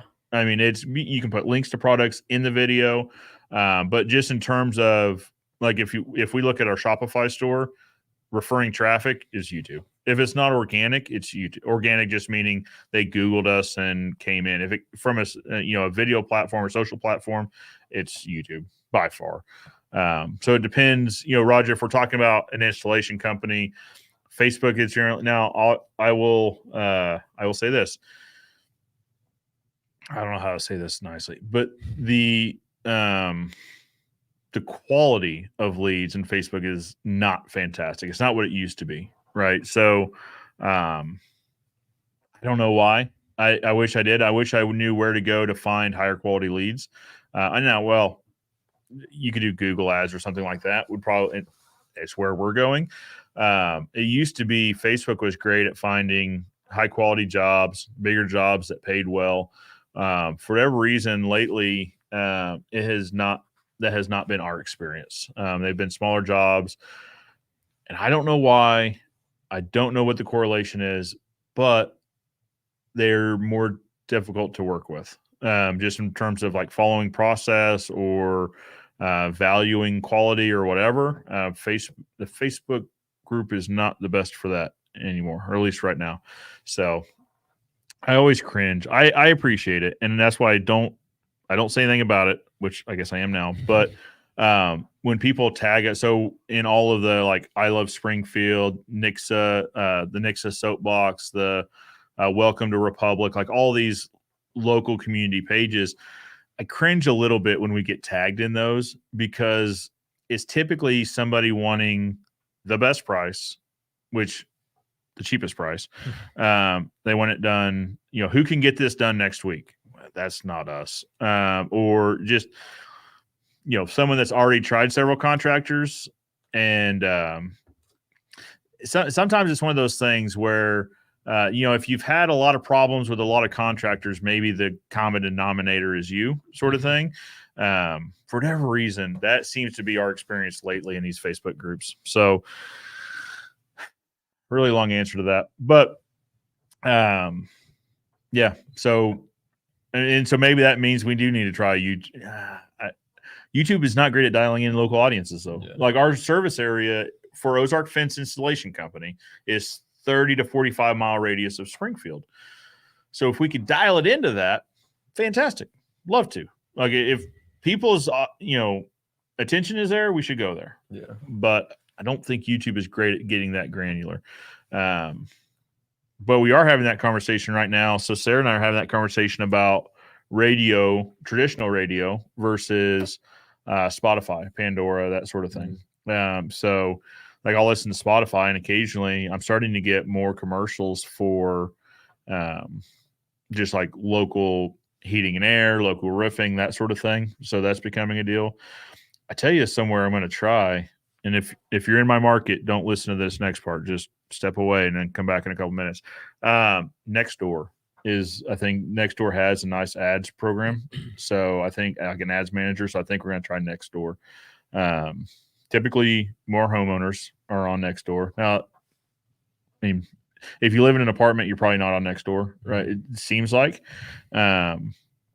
This is where Facebook used to shine. So you used to be able to dial in your message. So say I want to talk to homeowners 35 to 54, plus if they're parents, plus if they have children, plus if they have pets, and they have to live within a 30-mile radius of Springfield. We got super laser focus on exactly who we're talking to, because I would rather avoid talking to someone that lives in an apartment if we're selling fence. We're just not a good product fit for them. Also, I mean, 3 things to keep a fence company in business are kids, pets, and bad neighbors.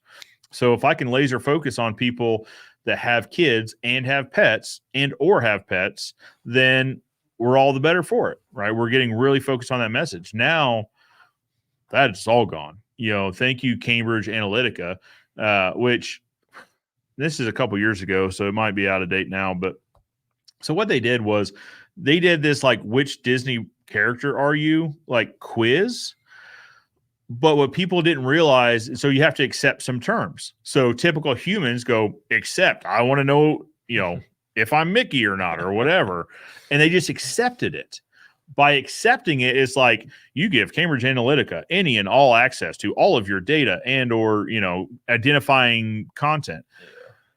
Which then Cambridge did some very not great stuff with, right? So I'm not sticking it for Cambridge. I think they were slime balls. But also, they took away all our good stuff, which is all of the stuff that we can really dial into message. There's a whole conversation here about getting served relevant content, right? So I understand.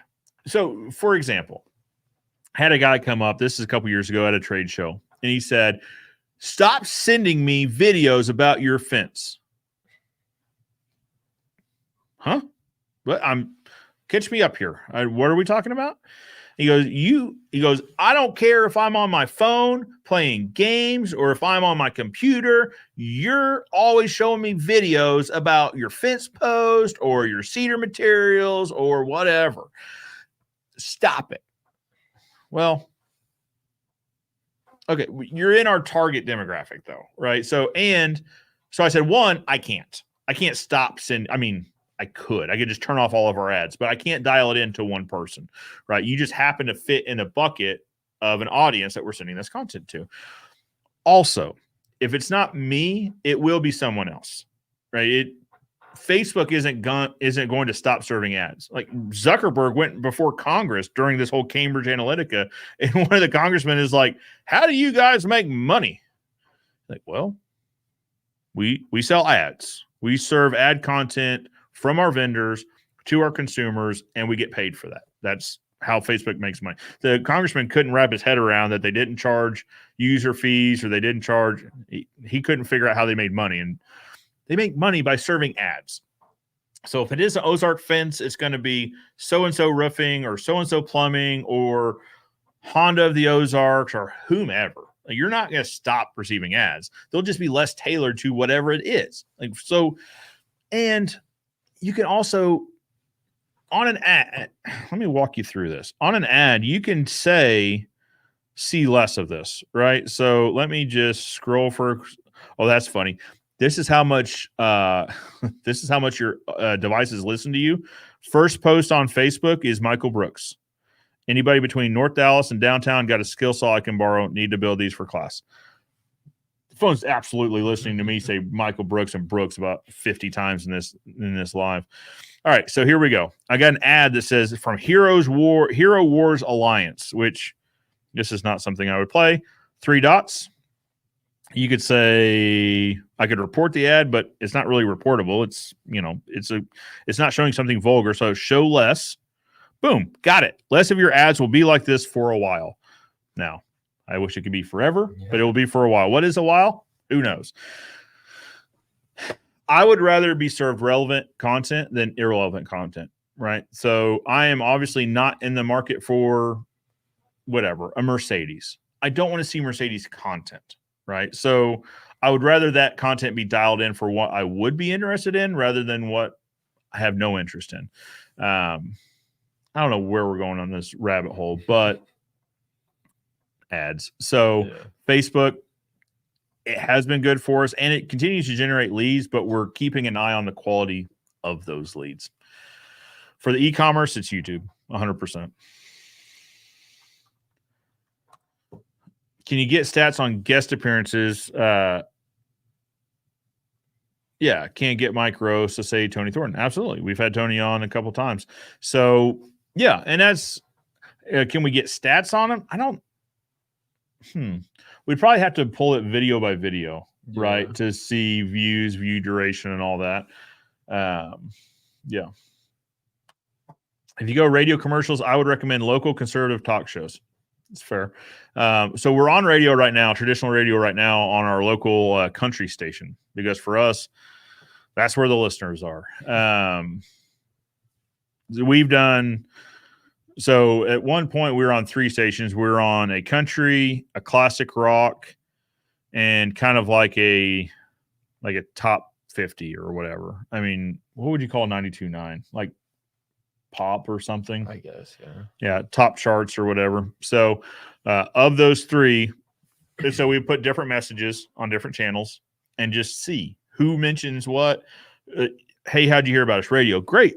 Can you tell me about the commercials you remember hearing? We're just trying to get a gauge on how well they perform. Oh yeah, you were talking about cold Coke bottles and how that reminds you of, when you were a kid and your the repeat. Okay, Coke ad. Well, that tells me that played on the country station. Or they say DIY project, a Pinterest. So we ran these Pinterest fail. Like everyone has seen these Pinterest fail videos. Like if you don't want your project to turn out like a Pinterest fail, hire a professional. And you can do that by, check us out at ozfence.com. All right, Pinterest fail. Well, that tells me we were on the Classic Rock channel, or they were listening to Classic Rock. It's not a science. It's not, you got to take this with a grain of salt too, because some of the people will say, well, I saw you on TV. We don't run TV ads and we're not on TV. So were they actually thinking they were watching YouTube videos on their television? Maybe. Or I don't know how they thought TV, but when we're looking at referral sources, TV is consistently, it's at the bottom, but it's consistently on there. So it's like, all right, we obviously need to take these with a grain of salt because maybe some people are just guessing. And it's also like first and second touch attribution. So if they heard a couple of our radio commercials and then they saw us at a show and then that led to the lead, us, coming out, and they might say trade show, or we might market as trade show because we met them. We collected their information at a trade show. Well, they came up to us because they'd heard a few radio commercials, right? Or that guy had obviously seen some of our content on Facebook. Didn't sell him a fence. Oh man, I know, missed opportunity. So it's always good to take this with a grain of salt as well, which is why I like social media. Social media can give you first and second touch. Hey, they started out here, then they went here, and then they came to you. Okay, cool. So they started here. So they're giving you the funnel. They came into the funnel here. They dropped off to the second site, and then they came to you. Okay, well, that helps us dial in our marketing message. But so Yeah. Do you use different phone numbers with different ads? So not with different ads. We use different phone numbers for different sources, meaning that well, I think our business cards have one. There for a while we did door hangers, which we'll probably get back into that. The door hangers have one. Our signs, like the signs we put in someone's yard, have a different phone number, so we can try to track it that way. But as far as the ads go, we actually don't say our phone number in any of our radio ads, just because I don't think people, our phone number isn't memorable. Yeah. Now, and this is the whole thing too. Back when jingles were the thing, and we have a jingle, but who was it? It was this, obviously. A guy. There's a performer in Branson. I don't think this will get a suit or anything. So his name is Jim Stafford, and he had a jingle, and it was Jim Stafford's got a great new show, 335-8080. Jim Stafford's got a great new show, 335-8080. I don't even know if this guy is still a performer in Branson. This was from when I was a kid. But to this day, if somebody walked up and said, "Hey, what's Jim Stafford's number?" I'm like, "Oh, it's 335-8080. Why do I know that? I don't know. So there are instances where a catchy phone number would do well, but 862-7803 just doesn't have the same ring to it as this whole 335-8080. So we don't mention our phone number. And also, the first step in our sales process is to go onto our website and click the online quote tool. So at all of them, it's learn more about us at ozfence.com. Ozark Fence, the first family of fence in Southwest Missouri. It's how we end every radio. So we want to drive people to the website, right? So we don't actually mention phone numbers there, but we do use tracking numbers in physical media, right? So we also, we used this last year. There was a basketball calendar company or a sports calendar company where they would, this is a slick idea. They would print sports calendar, so home versus away and all that, for free for the sports team, and then they would go get advertisers to pay for the printing fees. So it was free to the school. The school passed them out like crazy. They were magnets. They hung on the fridge. Like, would you like to do this? Sure. I mean, I'll give anything a try. And we created a new tracking phone number for those, and we got 2 calls all the whole year. So we're like, well, on a per call basis, not a great return. So we will use them in certain situations. Corey, I hope that answered your question. Have you guys used YouTube for local commercials? So this is the thing, right? Is I don't know that we can dial it in a local way, meaning that, and this is probably, I haven't looked at this in a year or maybe a little bit more than a year, dialing YouTube in for local ads. We probably should look into that.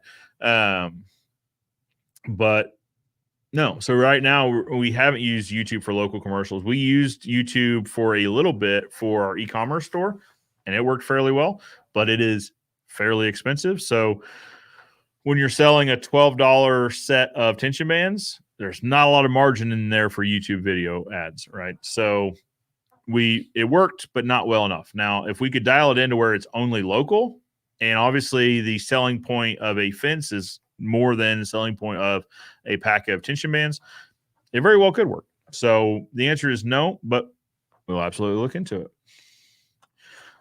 Like phone numbers, do you have multiple QR codes? So we actually haven't got into QR codes at all as a business for Ozark Fence Company. Probably should just put it in our print media. I know Dan Blanc has had great success using QR codes. So as we're rolling out new print media, we probably should. We're not doing a ton of print media though, which I guess QR codes could be on anything. It could be social media or anything. No, we haven't. We probably should. I mean, I know for this platform, the Joe Everest platform, we've got QR codes that lead to a like a link tree type scenario. But yeah, we haven't. I'd love to hear your experience if you've tried them. I mean, we're here for anything, especially this time of year. We are absolutely open to suggestions on how to reach more people and sell more fences. What haven't we covered? Let's see. In typical fashion, we're an hour 45 into this. I think we've covered. Oh, so one thing I thought was interesting was the audience, right? So, here we go. So 92% male, Makes sense. We're watching fencing related. 7.8% female. Appreciate that. Which leaves 0.2%. It just says user specified. I'm not sure. Well, I don't know. Okay. So the largest, as far as age goes, the largest demographic for us is 25 to 34, which makes sense. Yeah. Second is 35 to 44. Third, 45 to 54.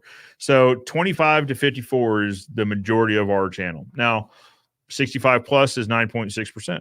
So and 55 to 64 is 13.2. So it's not nothing. Yeah. There is also 0.5% of 13 to 17-year-olds watching our content. It's probably my kids. Bucks, yeah. It's probably my kids. 18 to 24 is 10%. So what's crazy? It's crazy to me that I don't know. So in my opinion, I'm a fence guy from Springfield, Missouri, right? So my cousin or one of my nephews, they came into town. He goes, "Hey, could you do a video with me? Because I was showing your stuff to some of my buddies and they don't believe we're related." Sure. Yeah, we can do a video. I don't mind. I'd love to. I give for whatever reason. But why? Like, are they fence guys? I don't know. But so we did a video. We're like, "Hey, what's up, everybody? Joe Everest with insert name of nephew." And yeah. I was like, "Don't tell the other nephews, but he's my favorite nephew." Maybe gotta start doing cameos. Yeah. Oh, yeah. Cameo business. Now that would be wild. So, like, there's people leaving Cameo just because of some of the wild stuff that goes on in there. Yeah. You have to end this show with your. I thought you just said you got to end this show. Like, I'm with you, Corey. I get it. I'm logging off. No, with predictions for the coming year for Ozark Fence and Ozark Wireworks. Big old question mark. No, so our growth projection was right around 10%, which I think is we've been growing the last 5 years. We've been growing at significantly larger pace, but when you look at our growth, so we track our growth back to the 80s is when we had reliable data I could enter in. You typically see growth and then pause and then growth and then pause. Oh, I did the chart the wrong way. Growth and then pause, growth and then pause, growth and then pause. So in the last 5 years, specifically the last 3 years, thank you, pandemic spending, we've had tremendous growth, right? It hasn't even been diagonal. It's been nearly straight up. I'm planning for a pause. Right, which doesn't mean no growth, but it means slowed growth, right? So it's not 20% growth. I think 10% growth feels right for Ozark Fence. Ozark Wireworks doesn't have enough data for us to even guess at it, right? So Ozark Wireworks obviously reaches outside of the Midwest, so it's a little bit more impacted. The nice thing about being in the Midwest is we're a little bit more insulated from outside factors, right? So in this case, the economy in 08, 09, 07, whatever was the housing burst or the housing bubble burst or whatever. We slowed down, but we didn't just tank. Ozark Wireworks is exposed to that because we need to sell wire outside of our local market. So it's been quiet the last probably month or so. Now we've got actually, they're starting a production run Tuesday for some 5-foot black, but it's hit or miss right now because when you look at the Facebook groups, a lot of people are talking about that, right? That business is slow, that call volumes is down, and we're feeling that, but not on the level that some of the guys in these groups are. I don't know. But since Wireworks is in I think this is year 2 now. It's still a bit of a question mark. I don't know. A large portion of Ozark Wireworks sale is Ozark Fence, so I think we'll maintain.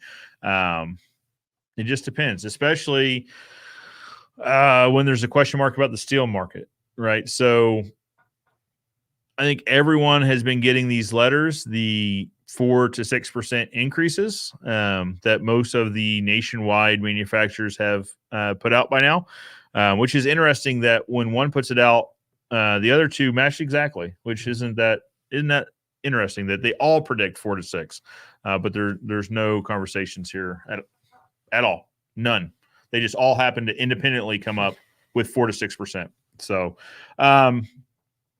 so I was talking to our strand producer, asking them, say, hey, what are you hearing about this 4 to 6%? And as of right now, he said, we're not seeing it. So I don't know if it's a push to, in the year strong. So if we threaten 4 to 6% in quarter one, if that doesn't help quarter four this year's sales, or if it's a negotiating thing to where, hey, this truckload of material, I'm supposed to go up 4 to 6%, but for you, my Mr. Valued customer, I'll keep the price the same, but we do need to close this deal pretty soon.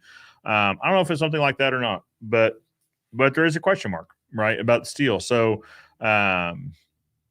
also, someone had posted in the Facebook groups the U.S. Steel Company getting purchased by a Japanese holding company, which has actually done a little bit of stabilizing in the steel market, surprisingly enough. And their best guess was quarter two next year that steel would actually come down a little bit just due to stability. Who knows? We'll see. So I wouldn't plan on big growth. It depends on the company, though, right? So if a company just started, it's easy to have big growth because your baseline is lower, right? So for an established company, I'm planning on Ozark Fence maintaining. 10% growth for us is a fairly conservative number.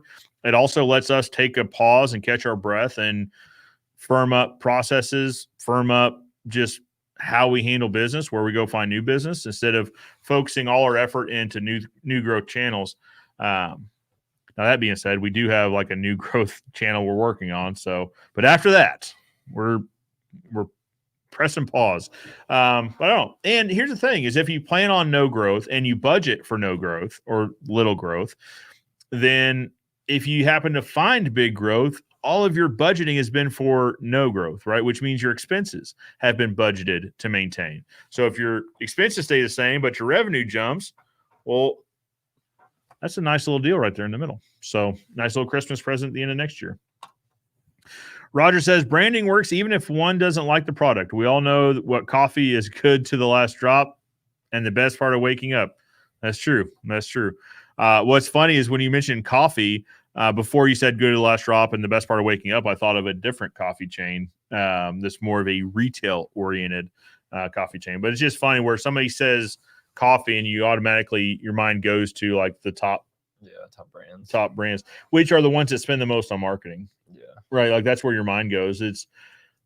There are other coffee companies out there that serve retail. Right. So I don't know why I'm not saying it. So I thought Starbucks, right? Yeah. Like that's just when I heard coffee, I thought Starbucks, which in our market, 7 Brew is absolutely taking over as far as just location density, right? They are everywhere. I think they're better too. That's what I'm not a coffee person, so I don't have an opinion, but my wife thinks so. Yeah, I mean, they don't even have coffee. They have like Red Bull mixers and stuff. So she brings me like little energy drinks, which are like energy teas or whatever. Yeah. So she'll get her a coffee and bring me one of those.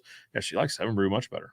Yeah. But if not for her, I wouldn't know about 7. I would know I've seen them around. Yeah. But if someone says coffee, I don't think 7 Brew, right? Yeah. Just for whatever reason, they haven't spent as long marketing probably. Actually, I don't know that I've seen any marketing from them.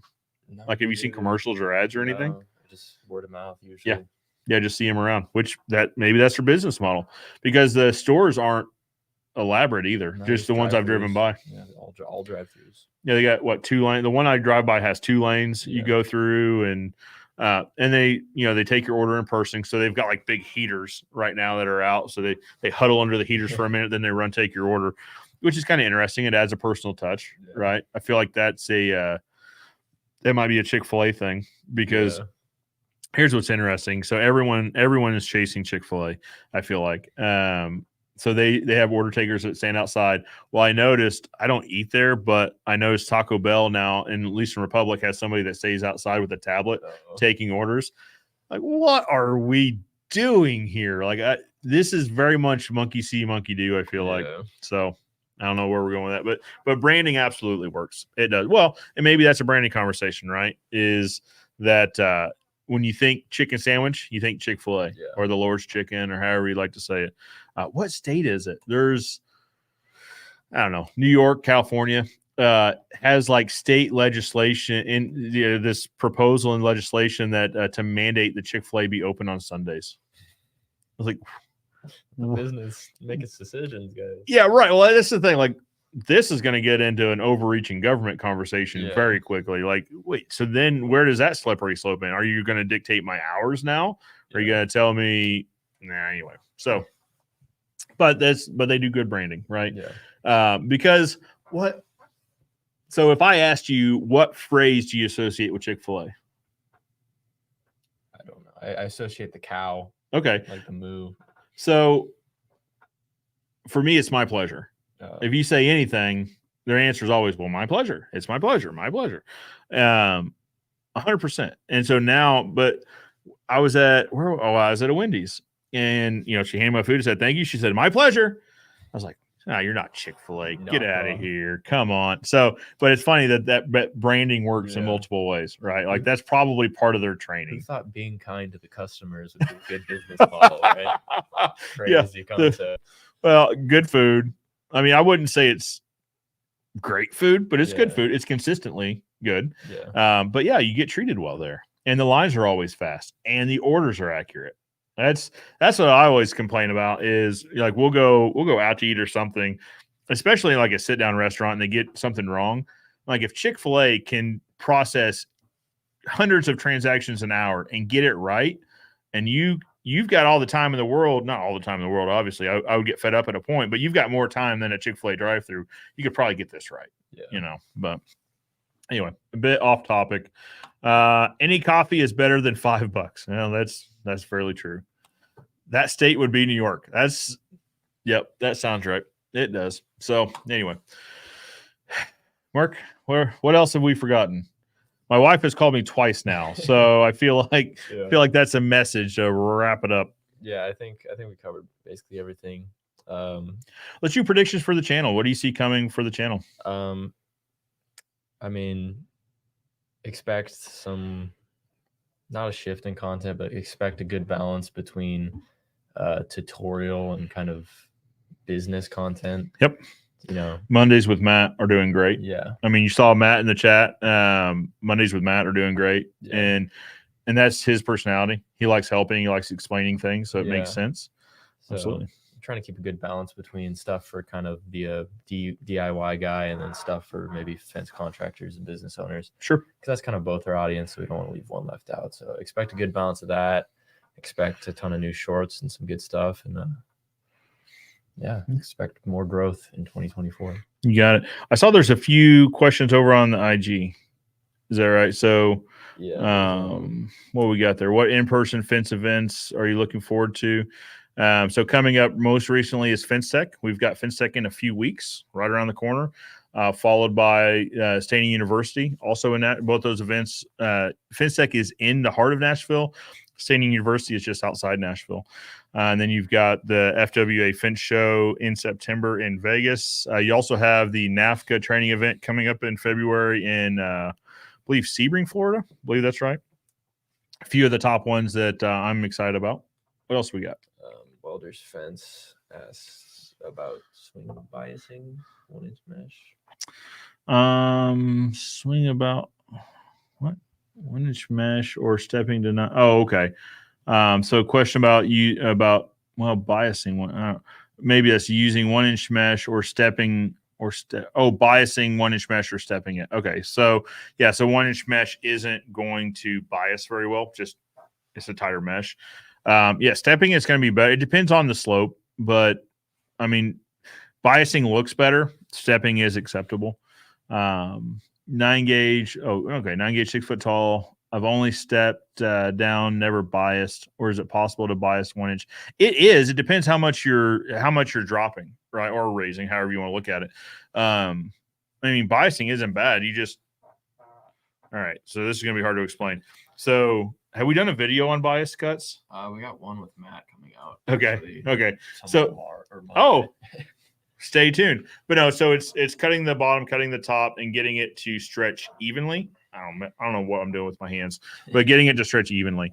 So biasing does work, but on 1-inch mesh, it's going to be harder, right? Because you've got more links in the total height of the fence. So it's not going to want to bias as well, but it's definitely an option. Defense Girl asked, what's your input on a lot of companies switching to the pounding method? Fitz girls wanting to stir up a conversation. So just what's my opinion on people switching to the driven method over a set method, whether it be dry set or wet set? I think they're all tools to keep in your tool belt, right? So for us in our area, our experience is yard to yard. You're going to have some that will drive. You're going to have some that you have to set. So for us, setting is still the solution. If we're going to have to set any, we'll set them all on a particular job. If I were in an area, I know there's a lot of areas that drive very well and it makes for a very good fence. And it is an ASTM recognized way of installing a fence. I think it's fine. I think it's great. If we were in an area that could, I would absolutely do it 100% because you can build on it the same day. So the crews I've seen that do it efficiently are 2 crews. You have a driving crew, and then you have either a framing or a stretching, whether it's wood or chain link, following behind. And the video I saw was almost like a conveyor belt of fence. No fence, set post, finish crew, finished fence, all on a conveyor belt. I absolutely see the benefits of it. I think it's a good idea if you can do it in your area consistently and reliably. For us, like I said, on a given yard, we would have some that we could and some that we couldn't. If we're going to have the digging hardware on there anyways, if we're going to have concrete on the truck anyways, it makes more sense to me, just an individual, to have one method. That way we've got one training procedure, one system to follow, that sort of thing. Ahmad asked, what is the most commonly installed fence in the U.S.? Commonly installed fence in the U.S. Probably depends, how we're defining this, right? So if we're talking about like total feet of fence installed, footage installed, I would say it's chain link. 6-foot chain link, either with or without barbed wire. We at the CLFMI event in Virginia that we went to earlier in the year, there's a presenter from a company that installs a significant amount of solar installations throughout the country, and their standard is 6-foot 9-gauge. And I forget, wish I could reference this. It was something like, is it 20,000 feet of fence and installation or something like that? It was a 5-figure number of 6-foot 3-barb chain link per installation, and they do a handful of these a year, 10 or 12 of these a year. So with one company, I mean, you're talking about 250,000 feet of fence a year of 6-foot chain link, and drive through any commercial property, it's going to be chain link. Now, if you're talking about total number of installs, not footage, but total number of installs, I would say probably a privacy fence. We do a lot of wood in our market, not a lot of vinyl, but I know in the South, there's a ton of vinyl. So vinyl might be the next. Ornamental iron is going to be in there. Ornamental iron being a catch-all phrase for ornamental steel and aluminum. Wrought irons, as my dad used to call it. I don't know. It's hard to say what the most commonly installed fence is. Probably a 6-foot chain link, just because a lot of these commercial installations install a ton of it, even if it's not a solar field, even if it's a manufacturing facility, or now we're getting grow facilities a lot. It's all 6-foot chain link. All right. Roger says, great show, guys. Thanks. Happy New Year. Love me some Mondays with Matt. Absolutely. You got anything else there? I'm all good. You good? Expect more Mondays with Matt. All right. Yeah. More Mondays. Stay tuned in 2 days to watch Matt talk about bias cutting. Yeah, I believe so. Stay tuned. This is like a legit show where we're like teasing upcoming content and all sorts of stuff. All right. Look at us go. Guys, appreciate you tuning in. Appreciate your time as always. And for now, Joe Evers, the fence expert, and Mark, the expert video editor. Yeah. Reminding you that good fences make good neighbors. And I'll see you next year. It's my favorite dad joke right now. Bye, guys.